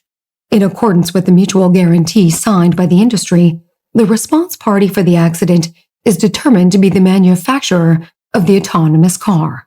Therefore, the Davis Group is 100% responsible for this accident." Jonathan wished the voice would shut up, but he had an obligation to hear what the narrator had to say about his prized product. "The Davis Group has had problems with their traditional car brake systems and has now had an accident caused by AI driving technology. These incidents can no longer be considered accidents. They are the result of poor management and the technological shortcomings of the entire company." The voice paused for effect. "I hope the relevant departments can intervene in the investigation of this particular case." As the video creator's speech came to an end, comments began to pop up on Jonathan's screen. Some came from official media outlets that wanted to make sure their opinions were known, while many more came from members of the public. One commentator noted that the black box from the earlier plane crash still hadn't been found. Jonathan didn't read every comment, but it was plain to see that the people unanimously wanted each and every one of the Davis Group's products to be boycotted. Jonathan knew that he and his company were completely surrounded by enemies. Not everything could be fixed with a compensation payment, and the very real prospect of the group's collapse loomed in his mind. Throughout the company, work had stopped as every employee read the reports or watched the news coming through on the large screen on every floor. The building resonated with the murmur of conversation as everyone speculated about what the situation might mean for them, and the office was plunged into panic and crisis. The work that they had only moments before been proud to deliver seemed to have become an invisible shackle, and no one knew if their jobs would remain safe. Everyone went along as usual to the daily briefing, which was always attended by Jonathan, but on that occasion, there was no sign of him, and the employees glanced at each other with concern. Instead, it was Steve who presided over the morning assembly. Many of the senior staff members started to feel uneasy, and they worried about how such a situation could be hidden from Carol Davis, Jonathan's mother and the matriarch of the family business. Carol had just received the news and she decided that she would immediately go to the company to find out what was going on. She told Sophia to accompany her. The car pulled up outside the main company building, but as Carol and Sophia got out of the vehicle, they were ambushed by a group of reporters and photographers. It was as if they had been waiting for them to arrive, and they surrounded the two women as they tried to push their way toward the entrance. The press bombarded Carol with questions. "You've been away from the corporation for many years. Why have you come here today? Is it because of the crisis within the Davis Group?" Before Carol could respond, another reporter interrupted. "Miss Davis, your husband passed the corporation on to his son Jonathan and his nephew Steve. And now this huge crisis has occurred. Is there no one else in the Davis family who could do a better job of running the company?" Carol chose to ignore that question. "I hear that your youngest son Jonathan didn't attend the shareholders meeting today. Does this mean he has already given up on the company? Does the Davis Group have any other trump cards?" An oversized microphone was shoved in Carol's face. "Or do you have to reply to your own reputation to gain the trust and support of the shareholders? Can you ask your past partners to bail the company out?" Questions were thrown from all directions, and as the reporters gained more confidence, the more unpleasant they became. Carol was used to experiencing all kinds of situations, but she couldn't fight the burst of anger that rose up inside her. She walked up to the nearest camera, snatched the microphone from a reporter, and spoke firmly into it. "First of all, I am only here to visit my old friends and colleagues," she said. "I am not here to beg anyone. Secondly, I believe in my husband's decision, and I also believe that my son and grandson are more than capable of leading the Davis Group through this crisis. Finally, I want to say that everything you have read online is nothing but baseless rumors. I believe that justice will prevail." She thrust the microphone back into the hand of its owner and gestured for her bodyguard to open a path. But the reporters weren't done yet. "But that's just all words, Miss Davis. What evidence is there that your company isn't responsible for what's happened? Is there any evidence at all? Or does the Davis Group expect to rely only on its own words to save itself?" Carol ignored the questions, and her bodyguards forged a path for her and Sophia. But the reporters were on a mission to bring her down, and they continued to push forward. The microphone was again shoved into Carol's face as they each grappled for her attention. One of the bodyguards raised his hand abruptly and pushed it away. The force of the push sent the reporter stumbling, and she tumbled to the ground. She dropped both the microphone and her camera. In an instant, everyone's attention turned from Carol to the woman on the ground, and time seemed to freeze for several seconds. Then, a quick-thinking reporter moved in and started a live broadcast. "This is Emily Winter from City News Agency," she said excitedly into her own camera.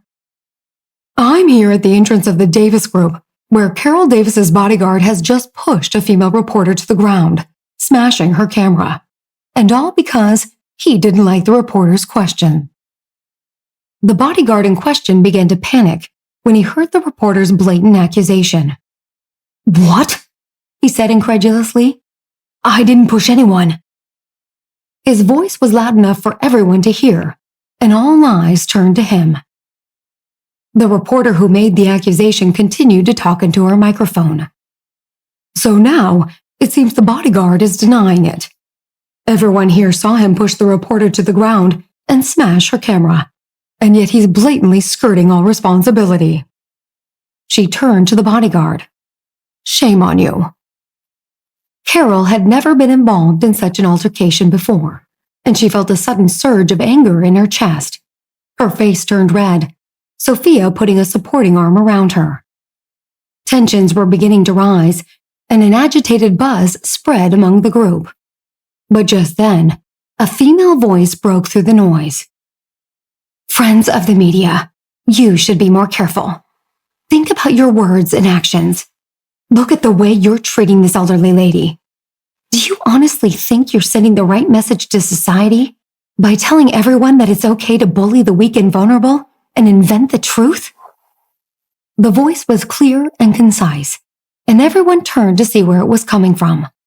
Gasps of shock could be heard when they saw that the speaker was Nancy. The reporters rushed forward, and they all grappled for the closest position. Nancy looked at Carol. "What do you think about all this?" Carol made a gesture from an angle that no one else could see, and then her eyelids rolled, and she fainted. Nancy gasped. "Carol, are you okay?" she asked, running to the old woman's side. "Can you hear me? I'll call an ambulance." She took out her phone and dialed 911. After the call, her cold gaze swept across all the faces before her. "I hope you're all pleased with yourselves. When my mother-in-law arrived here today, she was in perfect health.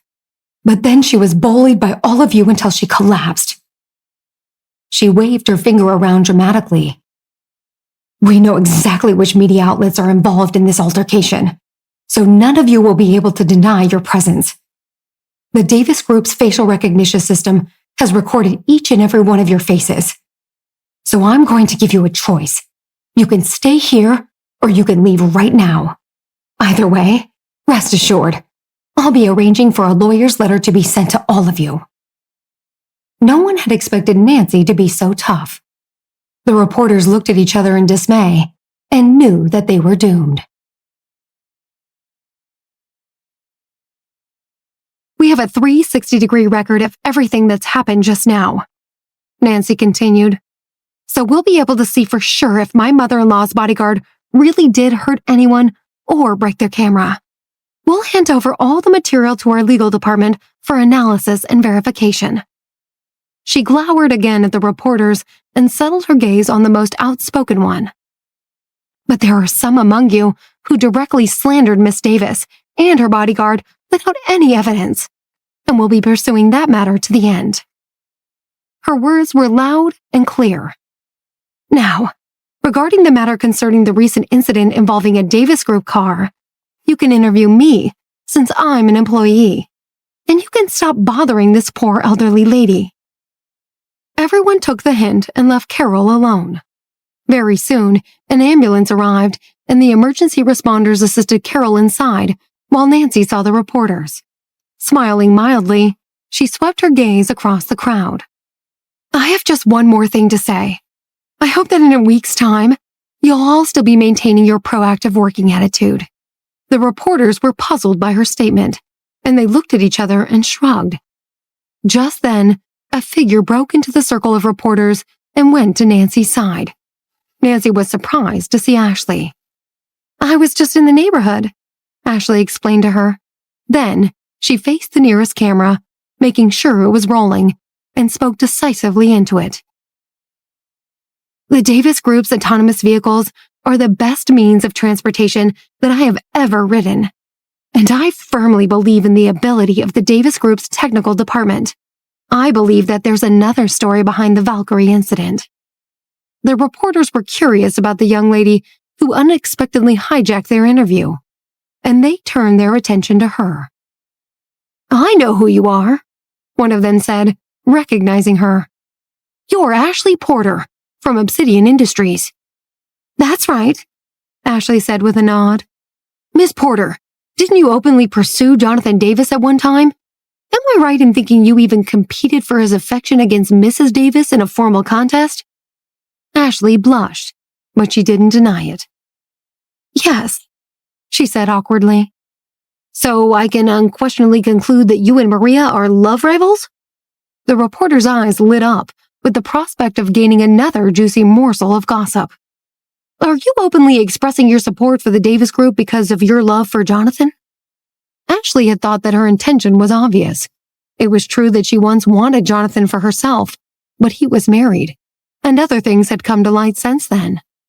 "No, well, I do support Jonathan and the Davis Group," she said, trying to sound convincing. She wasn't afraid of the camera, and she raised her chin proudly.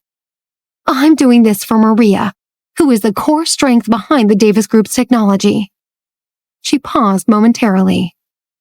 "And besides, everyone knows I lost that competition, but I lost wholeheartedly. Her understanding of cars and their various systems is far superior to mine.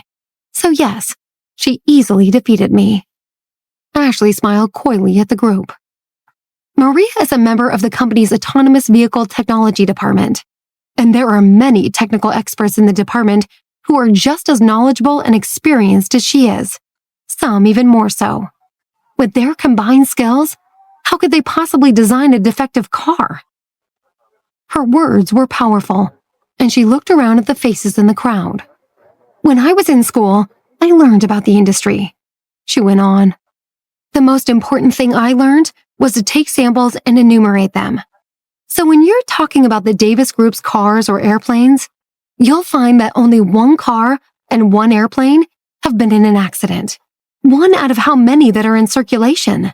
And we still don't know that the accidents were due to a design fault. So why do you insist on reaching this serious conclusion? For the first time, the group of reporters was silent. Let me ask you this, Ashley continued. Every time a student takes a test and gets 80 out of 100, does it mean that he or she failed? She looked at the reporters in anticipation, but they remained silent. Come on, someone answer my question. Nancy, who stood beside Ashley, hadn't expected her formal rival to be so fearless in front of the camera, or to willingly tear open her scars and fight side by side with her. She smiled satisfactorily and took Ashley's hand in hers. And then she gave the reporters a challenging look. Have you all thought of an answer to Ashley's question yet? She asked the group. If not, let me help you. The answer is simple. No. You're slamming the hardworking employees of the Davis Group and adding fuel to the fire because you can't stand to see a successful business, while the decent people among us are interested in generating real money and market share. You lot are concerned only with the number of hits and likes you can win, and how many times your name is mentioned. She paused to make sure her words were sinking in. If you want to gain real benefits, don't do it on the basis of harming others. After all, isn't that the most basic principle of humanity? The reporters began to fidget and avoid eye contact with Nancy.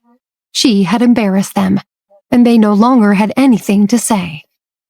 With satisfaction, Nancy led Ashley through the crowd, and they walked together into the building. When they were safely out of earshot, she said, Why are you really here, Ashley? Like I said, I was just passing by. Where's Jonathan? He went to an auction in Houston. He's hoping to get you some medicine. Jonathan knew that the next few days were going to be the most difficult time for the Davis Group, especially with him away at the auction. He was still reeling from the video of the car accident, so he was shocked to find another video on the internet as soon as he arrived at the airport departure hall. The new video showed a group of reporters blocking the entrance to the company building and bombarding his mother with questions. He was about to call his mother to check she was okay when she rang him. Mom, are you all right? He asked anxiously. I'm fine, Jonathan. Carol replied somewhat abruptly. I was afraid you'd see that damned video and be worried about me, so I thought I'd better call you. What happened? Why were you at the company? I wanted to whack those reporters with my walking stick, she said indignantly, ignoring his second question. But I knew I couldn't, not with that camera on me. But it made me so angry. But then Maria showed up, and I felt much better. There had been no evidence of Nancy on the video, and again, Jonathan was confused. Maria was there? Yes, your wife appeared just in time. Carol's voice was full of adoration. I pretended to faint, and she went along with the act. It was marvelous. And she was wonderful, so commanding. I even heard from one of the bodyguards who stayed behind that those reporters were unable to speak because of her questions. Can you imagine? Jonathan could sense his mother virtually dancing with joy at the other end of the phone, and he began to relax. What a pity I missed it, she added. Maria can be very protective when she needs to be, Jonathan said. So I'm happy to leave the company in her hands for a few days. Do you think I need protection? his mother asked. Am I a grown woman or a baby? She chuckled. Anyway, the bodyguard said that another girl called Ashley also turned up, and she went straight to Maria's side. The two girls worked so well together that the reporters were speechless. She chuckled again, and then she sighed. It's wonderful what girls can do these days. They can hold up half the sky. Jonathan was surprised to hear that Ashley had been there too, and that she had collaborated with Nancy. She was a straightforward girl, and ever since he had discovered that she was his half-sister, he had gradually warmed toward her. He couldn't believe that she had put herself on the line for him, and he felt some affection for her unexpected loyalty. That makes me feel at ease, he said. Don't worry, Mom. Things will turn around real soon. Don't listen to any rumors. Just go home and take rest. Oh, I don't pay any attention to that nonsense. But I agree with what that girl Ashley said. My daughter-in-law is amazing. She and her colleagues are so hardworking. How could they possibly produce faulty products? I believe that time will prove everything. Yes, it sounds like Ashley helped us out. I'll invite her over for dinner sometime. Wonderful idea. But they said something about her having once taken a liking to you? Is that true? Maybe once upon a time, Jonathan admitted, but not anymore. Now she's just a good friend. I'm sure that's all forgotten. If you say so, dear, as long as it's okay with you young people. It was time for Jonathan to board his airplane, so they ended the conversation. He had brought his assistant Norman with him on the trip to Houston, so the two of them made their way onto the plane and took their seats. When they arrived at Houston Airport, they took a cab to a small town 40 miles north of the city. Meanwhile in Cuba, Matthew Davidson was reading the news at the table in his private room. He put down his newspaper and frowned. What a pity, he said, shaking his head. What's a pity, sir? Asked Walter, who was standing at attention near the door, awaiting instructions. Jonathan's wife is handling things very well, Matthew sighed. Unfortunately, I seem to have overestimated him. It's been a long time, and his wife has stood out and spoken to the press, but he hasn't. I'm very disappointed. Do you think he might be preparing for something, sir? If he is a trump card, he must be ready to play it by now. Matthew sighed again. Now is the best time to reverse the situation, but he still hasn't made a move. Walter could almost hear his boss's mind ticking over as he thought about what to do. Matthew looked at his calendar. Today's the day of the pharmaceutical auction, isn't it? He asked. Yes, I believe so, sir. Walter said. His eyes lit up. Will Jonathan be there? I think he will be. But the question is why? I thought he had already solved his problem and didn't need any more medicinal drugs. So why does he still want to go to the auction? Maybe he's preparing for the future. No. Matthew narrowed his eyes. The Davis Group's in a precarious situation, and he's always been meticulous about his career. It's unusual for him to leave his company at such a critical moment and go to the auction himself. Walter was puzzled. What do you mean, sir? There are two possibilities at play here, Matthew said, holding up two fingers. His eyes were filled with determination.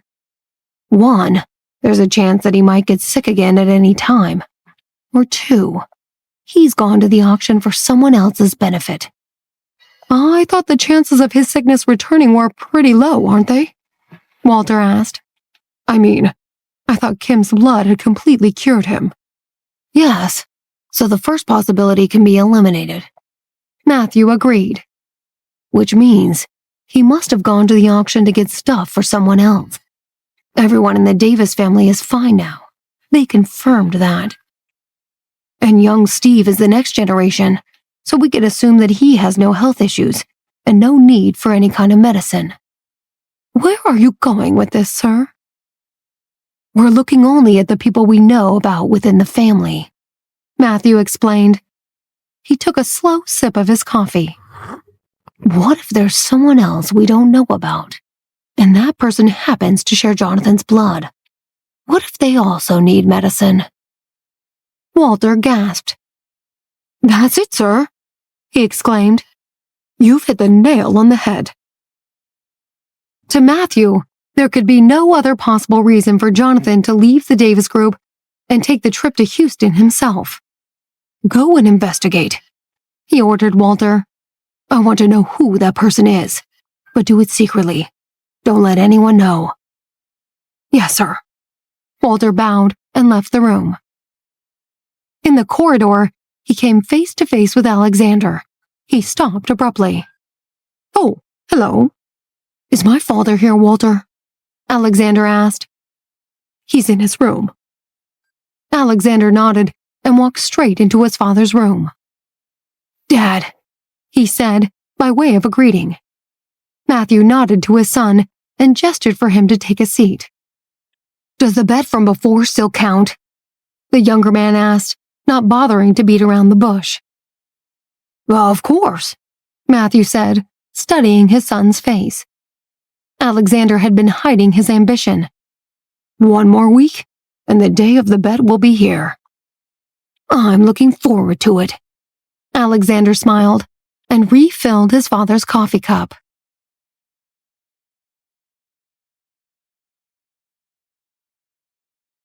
As Alexander left his father and went back to his own room, he was approached by a servant. Miss Sloane is here to see you, sir. She's waiting for you in your room. Alexander narrowed his eyes, and a smirk formed on his lips. Thank you. He walked to his room and entered. Mackenzie Sloane stood awkwardly in the corner. What? Did you miss me? He said nastily. Mackenzie tried hard to swallow her disgust.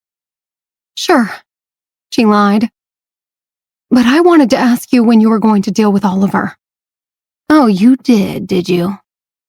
He remembered his conversation with Oliver 2 days earlier, and he smiled.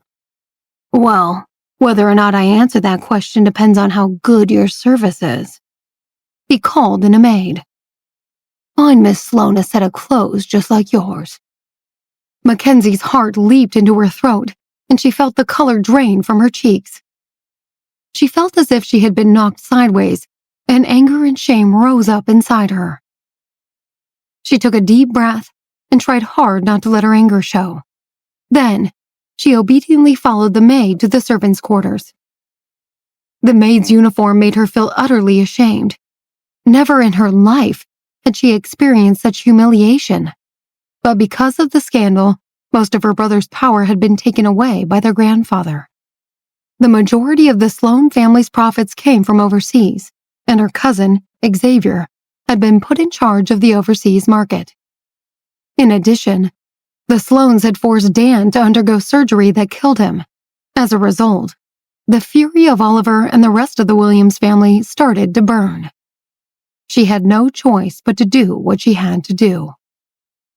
Gavin had known for a long time the kind of person Oliver was. The two of them had fought for years, but the only way Gavin and Mackenzie could extract their revenge on him was to ally with Alexander. Mackenzie tentatively followed the maid back to Alexander's room and stood before him. The maid curtsied to him. Sir, your instructions have been completed, she said meekly. Alexander nodded, and his eyes fell on Mackenzie. Did you forget something? Mackenzie's nails dug deep into the flesh of her palms, and her chest rose and fell with suppressed anger. At your service, sir, she said with a brief curtsy. That's better. Character play requires good acting skills.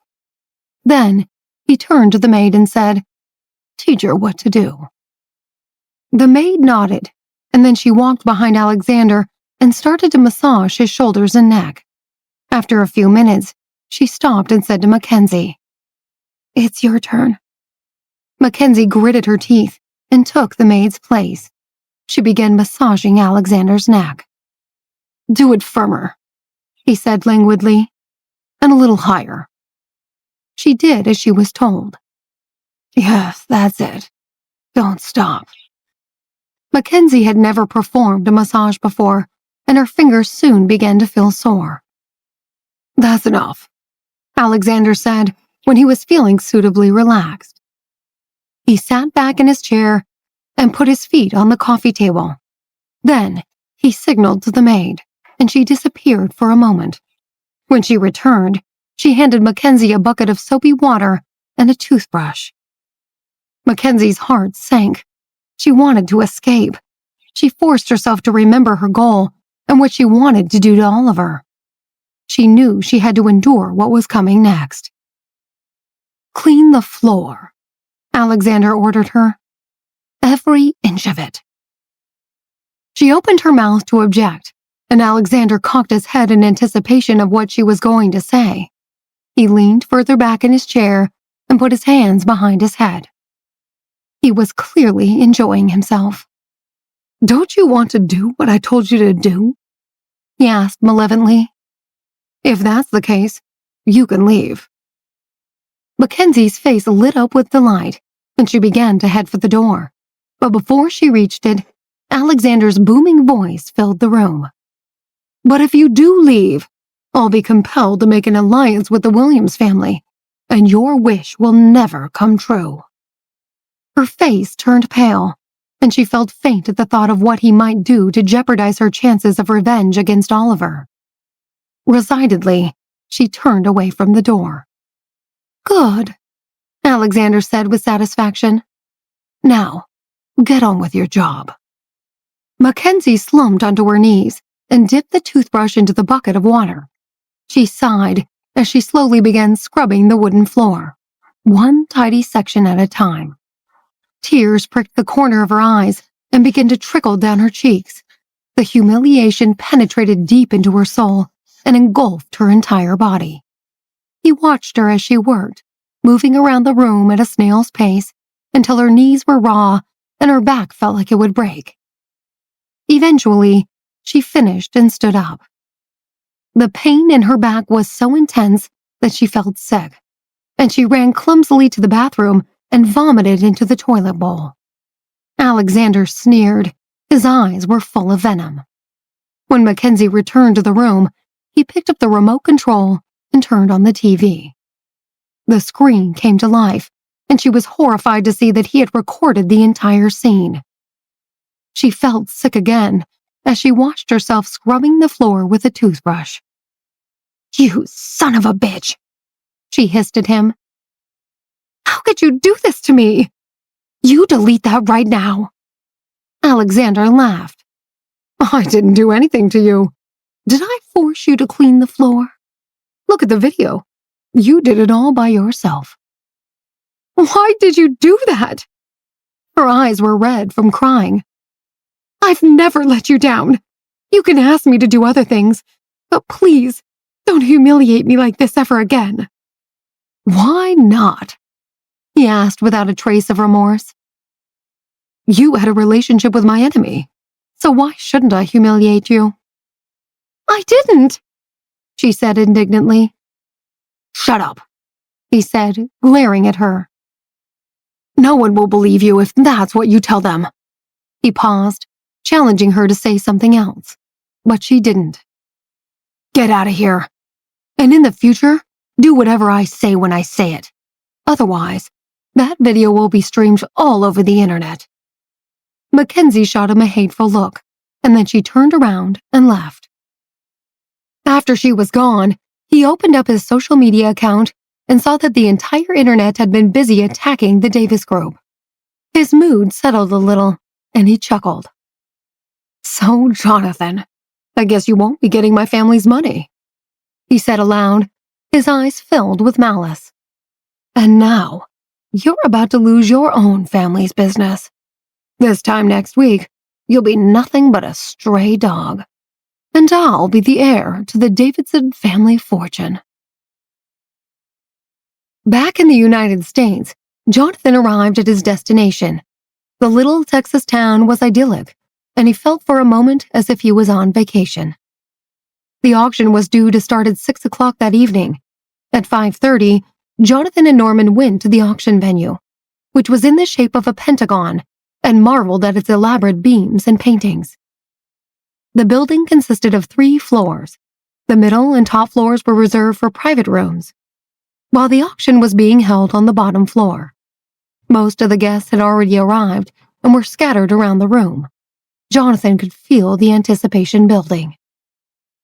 Due to the sensitive nature of the items being auctioned, everyone who entered the building had to be security checked and prove that they were professionally involved in the medical industry.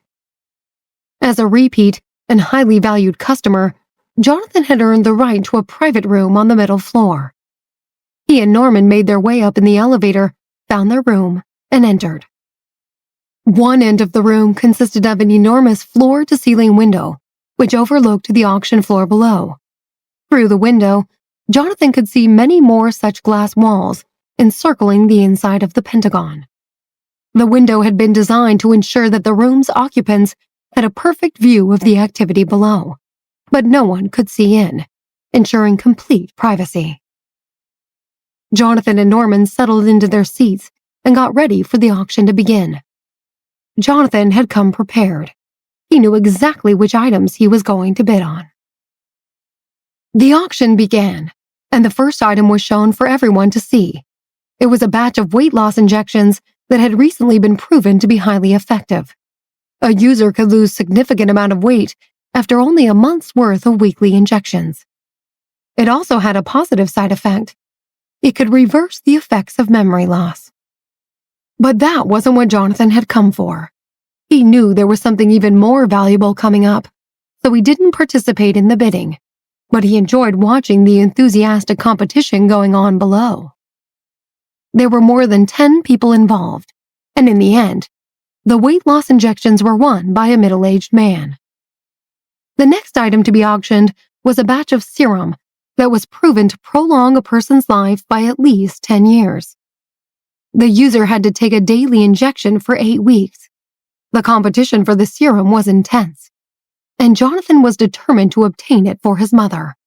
He bid fiercely until the price had reached $500,000. He pressed the button on his bidding device and waited anxiously to see if he would be outbid. But nobody was prepared to go any higher, and the serum was his. Jonathan was ecstatic. To be able to prolong one's life by more than 10 years for only $500,000 seemed like an absolute bargain to him. But he had heard about some newcomers to the market that claimed to be able to add even more years to a person's life. Jonathan knew that the most valuable items in the auctions were pills and injections that could cure deadly diseases. And, as he predicted, the prices started to get higher and higher with each round. Eventually, the drugs that he had been waiting for were displayed on the large screen. The auctioneer's voice came through the speaker in Jonathan's room. Here we have some vital ingredients used to make pills that can completely restore seriously burned skin. But the supplier of this particular batch doesn't want to be paid in cash. Instead, he wants to exchange it for the medical formula used to make the skin-restoring drugs. Jonathan frowned. It was most unusual for a seller to want to be paid with information and not money. Down below, he could see other buyers were just as puzzled as he was. The vendor wishes to use their existing stocks of supplies to make their own brand of burn-healing drugs. The auctioneer continued. Jonathan's heart skipped a beat. He and Nancy had stumbled upon a recipe for making a drug. He was excited that he might be able to purchase the ingredients he needed to make the medicine Ashley would need. The bidding for this exciting item starts now, the auctioneer said. Please raise your cards or press your bidding buttons to place your bid. The auctioneer looked around for some willing participants, but the auction hall had fallen silent. No one was able to offer the information that the seller needed. No one? The auctioneer asked. Come on, ladies and gentlemen. Surely one among you has the recipe. Just think of the endless possibilities. But still, nobody raised their card.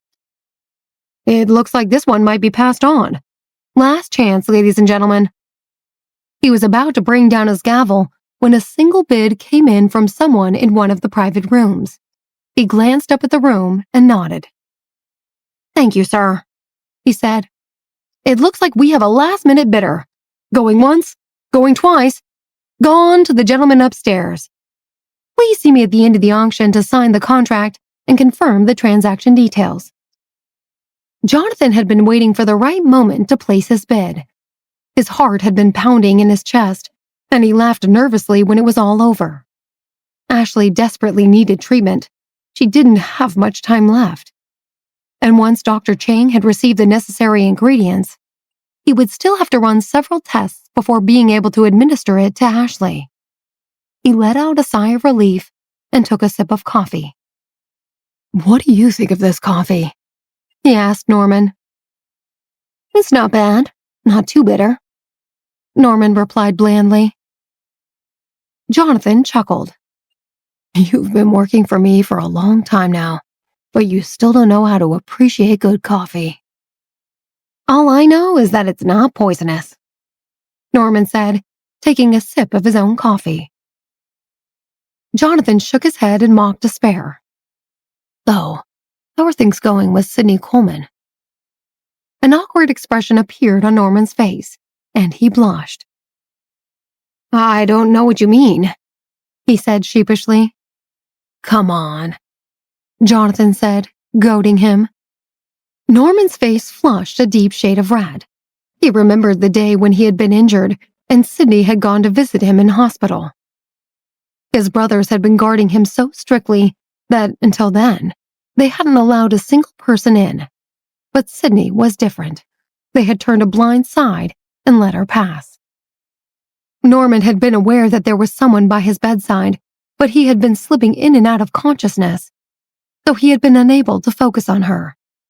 But then he had felt something lightly touch his lips, and when he opened his eyes, he had seen an angelic face looking down at him with wide, startled eyes. Being only semi-conscious and still in a daze, he had reached out to her, but she had moved away quickly and in a panic. "You're awake! You weren't supposed to wake up right then." Her face had turned red. Jonathan had asked him if he had kissed Sidney, and Norman wondered if the kiss she had given him counted. Jonathan saw the look of embarrassment on his face, and a playful look appeared in his eyes. "Why do you look so embarrassed? Don't tell me you're still a virgin." Norman was speechless, and he blushed again. "Why is he teasing me?"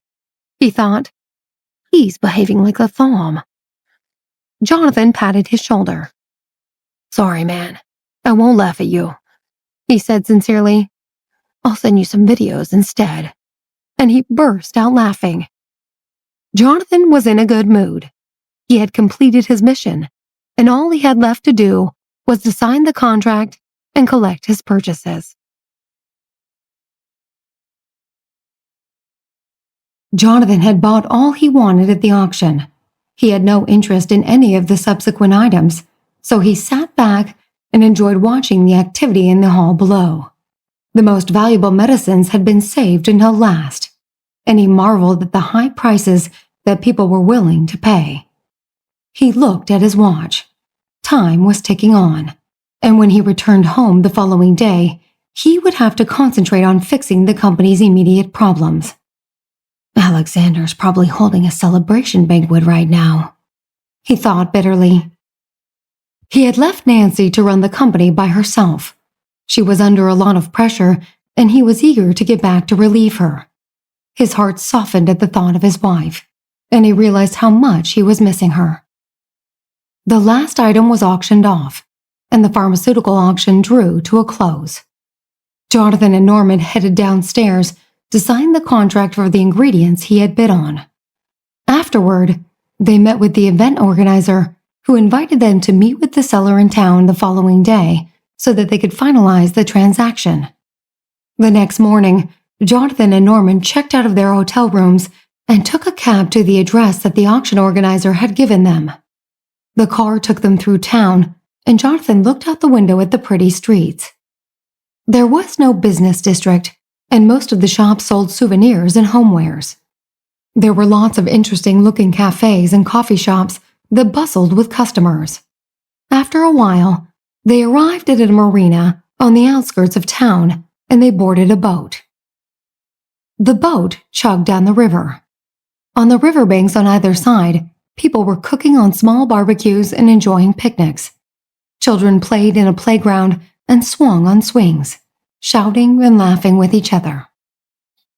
Soon, the boat arrived at a large country house and pulled into a jetty. Jonathan and Norman stepped off the boat and were met by a woman waiting at the far end of the jetty. "Welcome," the woman said. "Please follow me." They followed her into the house, and she led them into a reception room. The room was decorated in an old-fashioned style with a curtain in the middle, dividing the reception area from the next room. The woman took them behind the curtain and told them to wait there. "I'll let Mr. Shaw know you're here," she said, and she left the room. While they waited, Jonathan and Norman took a good look around the room. It was filled with antiques, most of which were covered with dust. A few minutes later, 2 steps of footsteps could be heard coming along the hallway, and 2 people entered the room. The woman opened the curtain. "This is Mr. Shaw. He'll manage the transaction." Then she left, letting the curtain fall closed behind her. "I'm sorry to have delayed your departure," Mr. Shaw said. He was an elderly man with thinning hair and a weak voice. "I wasn't able to attend the auction last night." "It's no problem," Jonathan said, shaking the man's hand. "My name is Patrick Shaw," the man went on. "My family has been practicing medicine for generations, but you've probably never heard of us. We tend to be overshadowed by the far more accomplished Jung family. My grandfather was very ill once, and the Jung family provided us with the recipe for a medicine that cured him. We've never forgotten what they did for us. As far as I understand, the Jung family only works for aristocratic families." "That's right. They were contracted to work only for those families. But at that time, there was one member of the family who saw that my grandfather had fallen ill. He couldn't just leave him to die, so he secretly treated him with the family's special asthma medication." Jonathan listened intently as Patrick went on. "Many years ago, the Jung family came under attack, and my grandfather secretly helped to delay some soldiers, allowing the Jung's young son to escape. He was taken into hiding by a loyal servant of the family." Jonathan nodded slowly. Patrick's story seemed to tie in with what Matthew had told him about the Jungs. "To tell you the truth," Patrick continued, "my family has always suffered from asthma. It's hereditary. Modern medicine has come such a long way, but the Jung's formula was way ahead of its time and remains one of the most effective forms of treatment to this day." He paused to take a deep breath, and Jonathan wondered why the old man was telling him about his family's ill health. He thought that perhaps Patrick was confused, but he listened politely. "Anyway, I'm thinking of giving it a try and treating my family with it," Patrick said. "But I also wanted to know if there are any descendants from the Jung family alive today." Jonathan did know of someone. "Actually, there is, but he doesn't go by that name anymore." "What do you mean?" "Well, back when your grandfather helped the family's son escape, the circumstances meant that the boy never got the chance to learn any medical skills, and so the skills were never again passed down to any future generations. Somewhere along the way, they changed the family name so that the people wouldn't know who they had once been. So the boy I know about is part of a family that is very different from the original Jung family that you knew." He was thinking about Jacob, Nancy's little brother, the only living member of the old Jung family. "I can't believe it," Patrick exclaimed, choking back sobs. "But I should have thought of it. So much time has passed that anything could have happened." He sighed heavily. "What a pity it is to have lost such an esteemed family." "Try not to get upset about it, Mr. Shaw," Jonathan said, in an attempt to comfort the old man. Things like this happen all the time. Society is constantly changing. Sometimes it can be cruel. Yes, society is cruel. Patrick stared off into the distance, and Jonathan wondered if he was having another senior moment. But then he came back to his senses. There's something about you that seems familiar. Do I know you? Jonathan glanced at Norman, who shrugged and shook his head. No, I don't think so, Mr. Shaw, Jonathan said. I might be old, but my memory is still sharp. I'm sure I know you from somewhere. He drifted off again, and Jonathan made a face at Norman. So you're here to make an exchange, Patrick said, seemingly forgetting about what had just happened.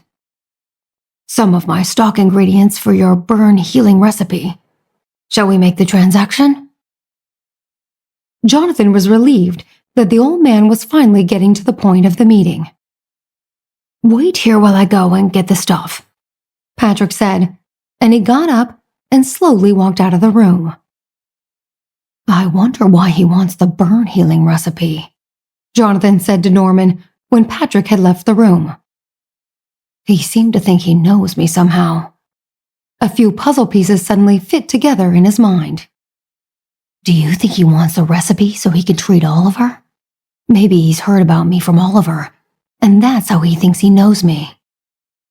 Norman was just about to say something when the door opened and Patrick walked back in. Mr. Shaw, I always like to know about who the recipients of my special burn recipes are, Jonathan said when the old man sat back down. Can I ask who you wish to treat it with? Patrick shuffled awkwardly into his seat, unsure whether he was at liberty to reveal the name of his patient. He's a businessman from Cuba, he said finally. Jonathan's eyes lit up. It is Oliver, he thought, and he glanced jubilantly at Norman. Matthew must have known what was going to be sold at the auction. As a member of the Williams family, Oliver would have known about the Jung family better than anyone else. It was at that moment that Jonathan decided he would try again and bargain with Patrick for something more valuable than a few medicinal ingredients. All right, Jonathan said, eager to make the exchange. Shall we trade? Patrick invited Jonathan to take a seat opposite him at his desk. Of course.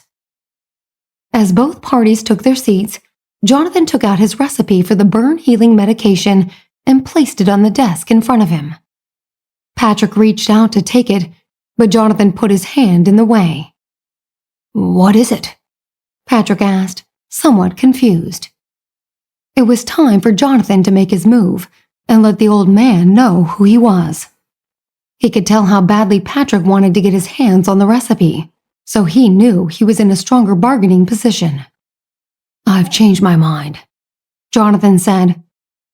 I want you to tell Oliver to find me the black box from the Davis Group's airplane that crashed. Patrick gasped with surprise. Who are you, and how do you know Oliver? Jonathan smiled.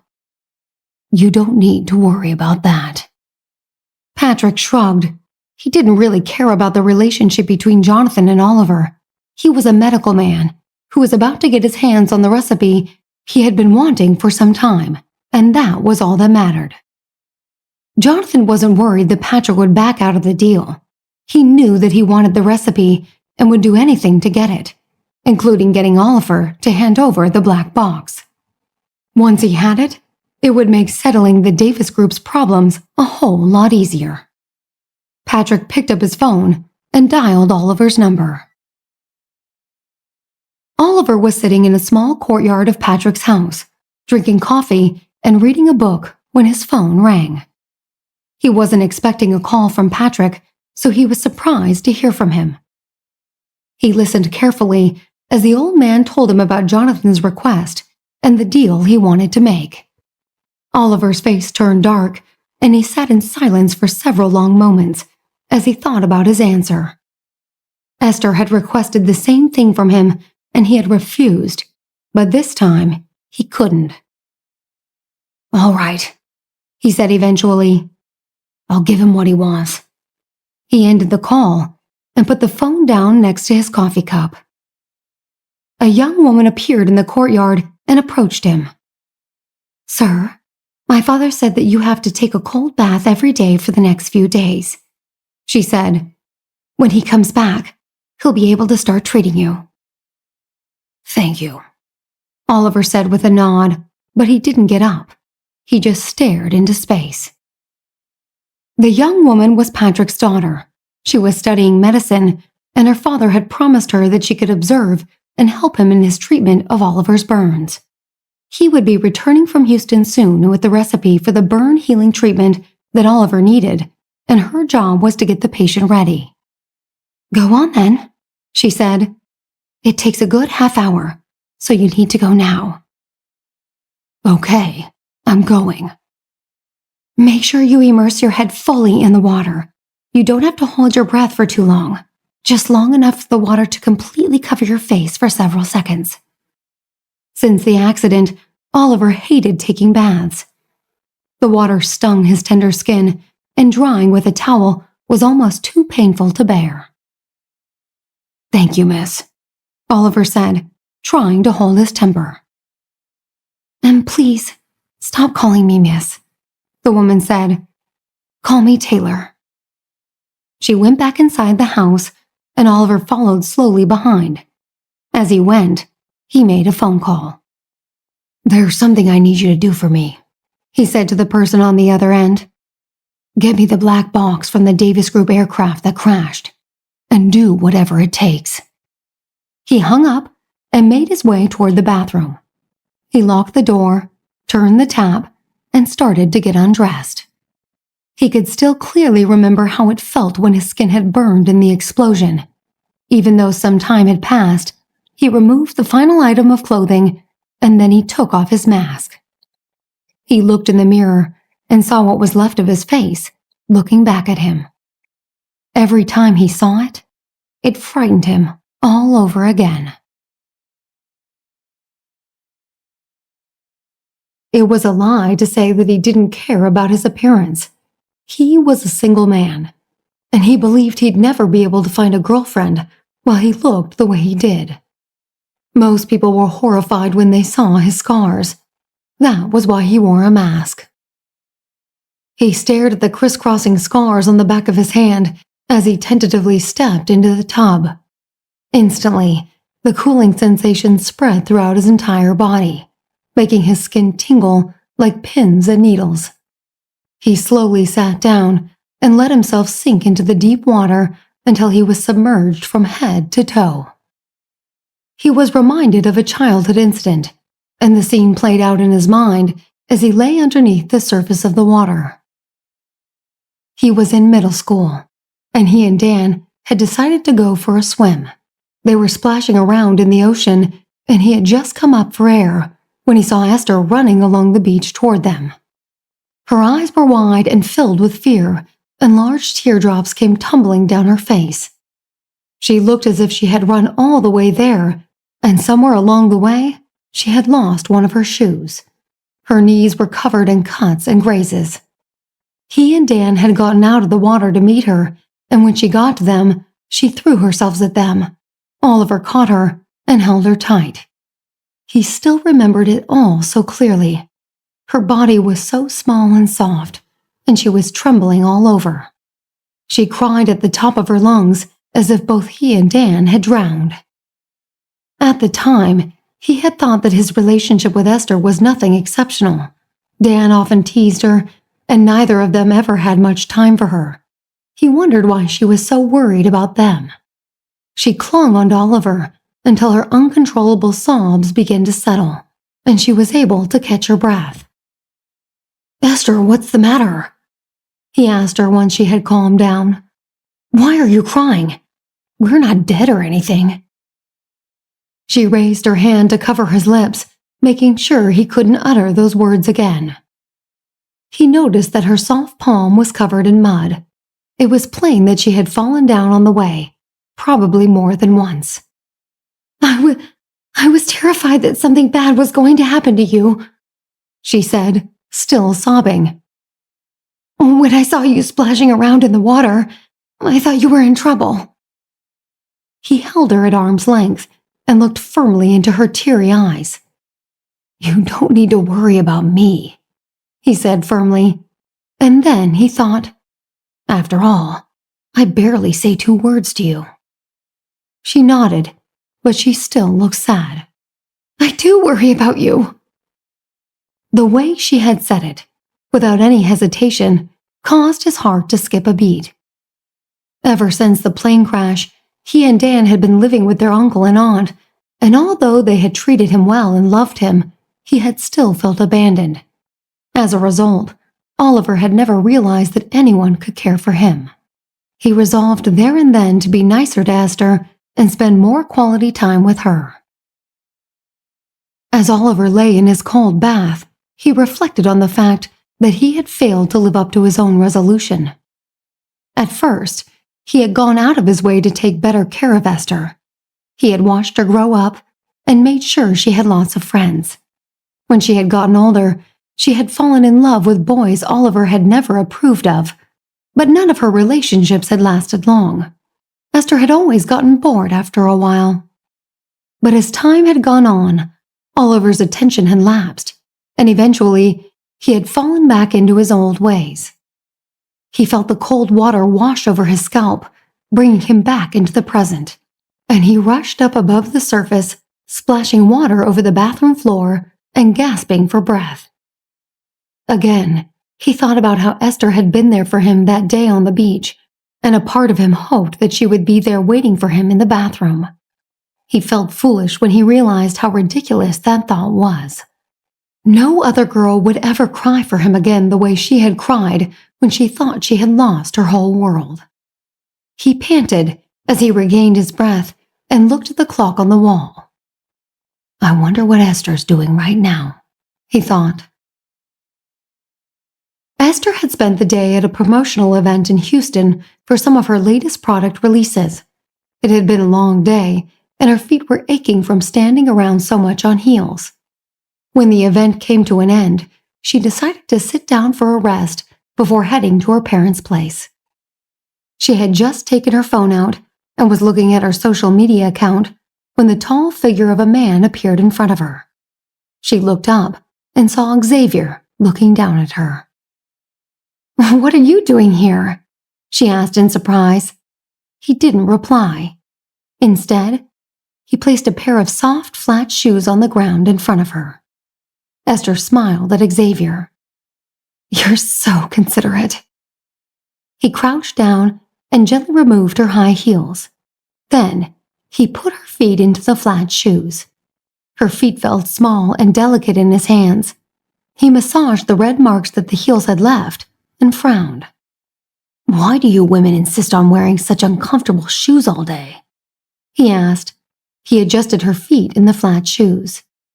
"That's better." "What are you doing here?"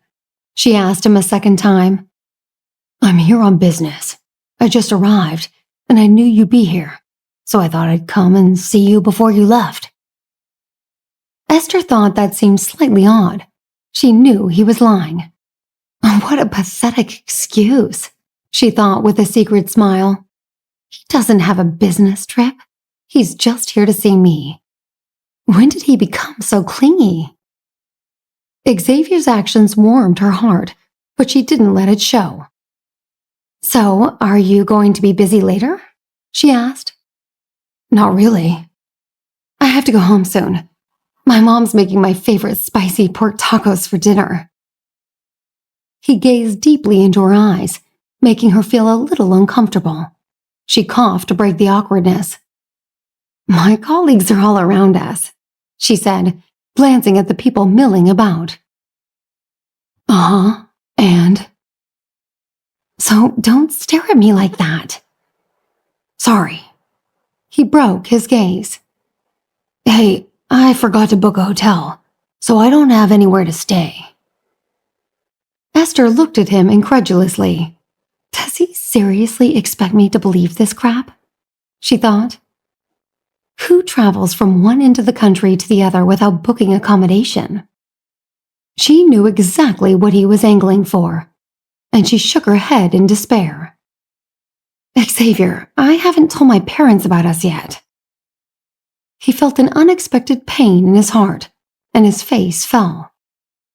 Even though she had agreed to marry him, he suspected that she had never planned for their relationship to go that far, and so she hadn't even bothered to tell her parents about him. Eager not to lose her again, he said, "So tell them now." She looked intently into his eyes. Something with this guy has changed, she thought. He's grown up. She smiled gently. "Oh, Xavier, what am I going to do with you?" He shrugged and stared back at her. She realized that she had no choice but to surrender to him. "All right, I'll do it now." She took out her phone and called her mother. "Esther, honey, are you on your way home?" Lisa asked. "Hey, Mom, I'm afraid we need to add another place at the dinner table." "Oh? Are you bringing one of your colleagues over, dear? That's no problem at all." "Not a colleague, Mom. A friend. A male friend." Esther waited for her mother's reaction. For a long moment, there was silence at the other end of the phone. Then, Lisa said enthusiastically, "Oh, honey, are you bringing a boyfriend?" Esther didn't want to tell her mother more over the phone. She wished she could do it later, face to face, especially since she had already accepted Xavier's marriage proposal. Such an important detail couldn't be told over the phone. "Yeah," she replied. "So tell me, is he an official boyfriend? Why didn't you tell me about him when I saw you?" Then, without giving Esther a chance to respond, Lisa added, "I'm going to have to make dinner much more special now. I'd better get on to it. What time will you be here?" Esther wondered why her mother hadn't asked her who her boyfriend was. "If we leave now, we'll be there in about 40 minutes or so," she said. "Oh, right. That gives me a little bit of time." Lisa sounded flustered. "Even though it won't be the first time we've met, I can't appear rude." Esther frowned with confusion. "Oh, okay, honey. I'll hang up now," Lisa said. "I've got a lot to do before you get here." They ended the call, and Esther put her phone back into her purse and sighed. "There you go," she said to Xavier. "I've told my mom. Let's go." They left the conference center. Xavier walked slightly behind Esther. "Are you still angry with me for not having told them sooner?" she asked as they reached the exit and headed for the parking lot. He shook his head and took her hand in his. She was surprised to find his hand was a little clammy. Is he nervous? She wondered, and she chuckled silently to herself. "Don't worry. You'll like my mother. She's very easy to get along with, and so are you, so you'll be fine. I know she'll like you. As for my dad, he just goes along with whatever I say, so he'll be a pushover." Xavier smiled weakly as they reached his hired car. "I've got my car too," Esther said, "so we'll have to go separately. I'll see you at my parents' place." She headed off in the direction of her own car. "Sure. See you there." Esther led the way to her parents' house. As he drove along Houston's wide streets, Xavier took in the scenery through his window, and he felt his earlier nervousness begin to melt away and be replaced by a warm happiness. Houston was Esther's city, the place she had always called home. It comforted him to imagine that every tree and blade of grass that he passed had watched her grow up. The journey was smooth, and there was little traffic. After only a half hour, both cars pulled up outside Esther's family home. Xavier parked his car alongside hers and got out. He opened the trunk and started to pull out beautifully wrapped gifts.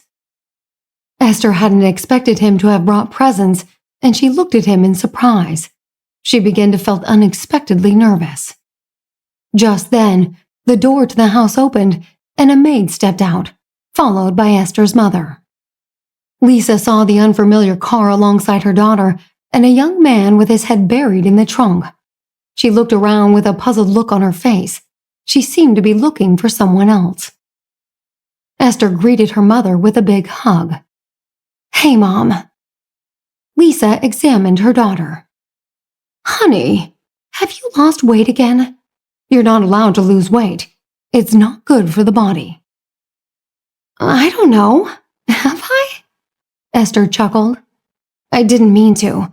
Probably because I've been so busy." Mrs. Williams turned her attention to the young man coming toward her with a bundle of gifts. The maid hurried to help him, and she took some of the smaller items from the top of the pile and headed into the house. Xavier approached Esther's mother.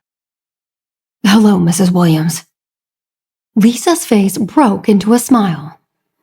"Hello, young man. You must be one of Esther's colleagues. But why have you brought so many gifts?" She turned again to see Esther. "Where's John? Didn't you say you were bringing John Jones with you?" Esther looked blankly at her mother. "John Jones? Do you mean Jack?" "That's right, Jack." Lisa smiled politely at Xavier. "Didn't you say on the phone that you were bringing a boyfriend?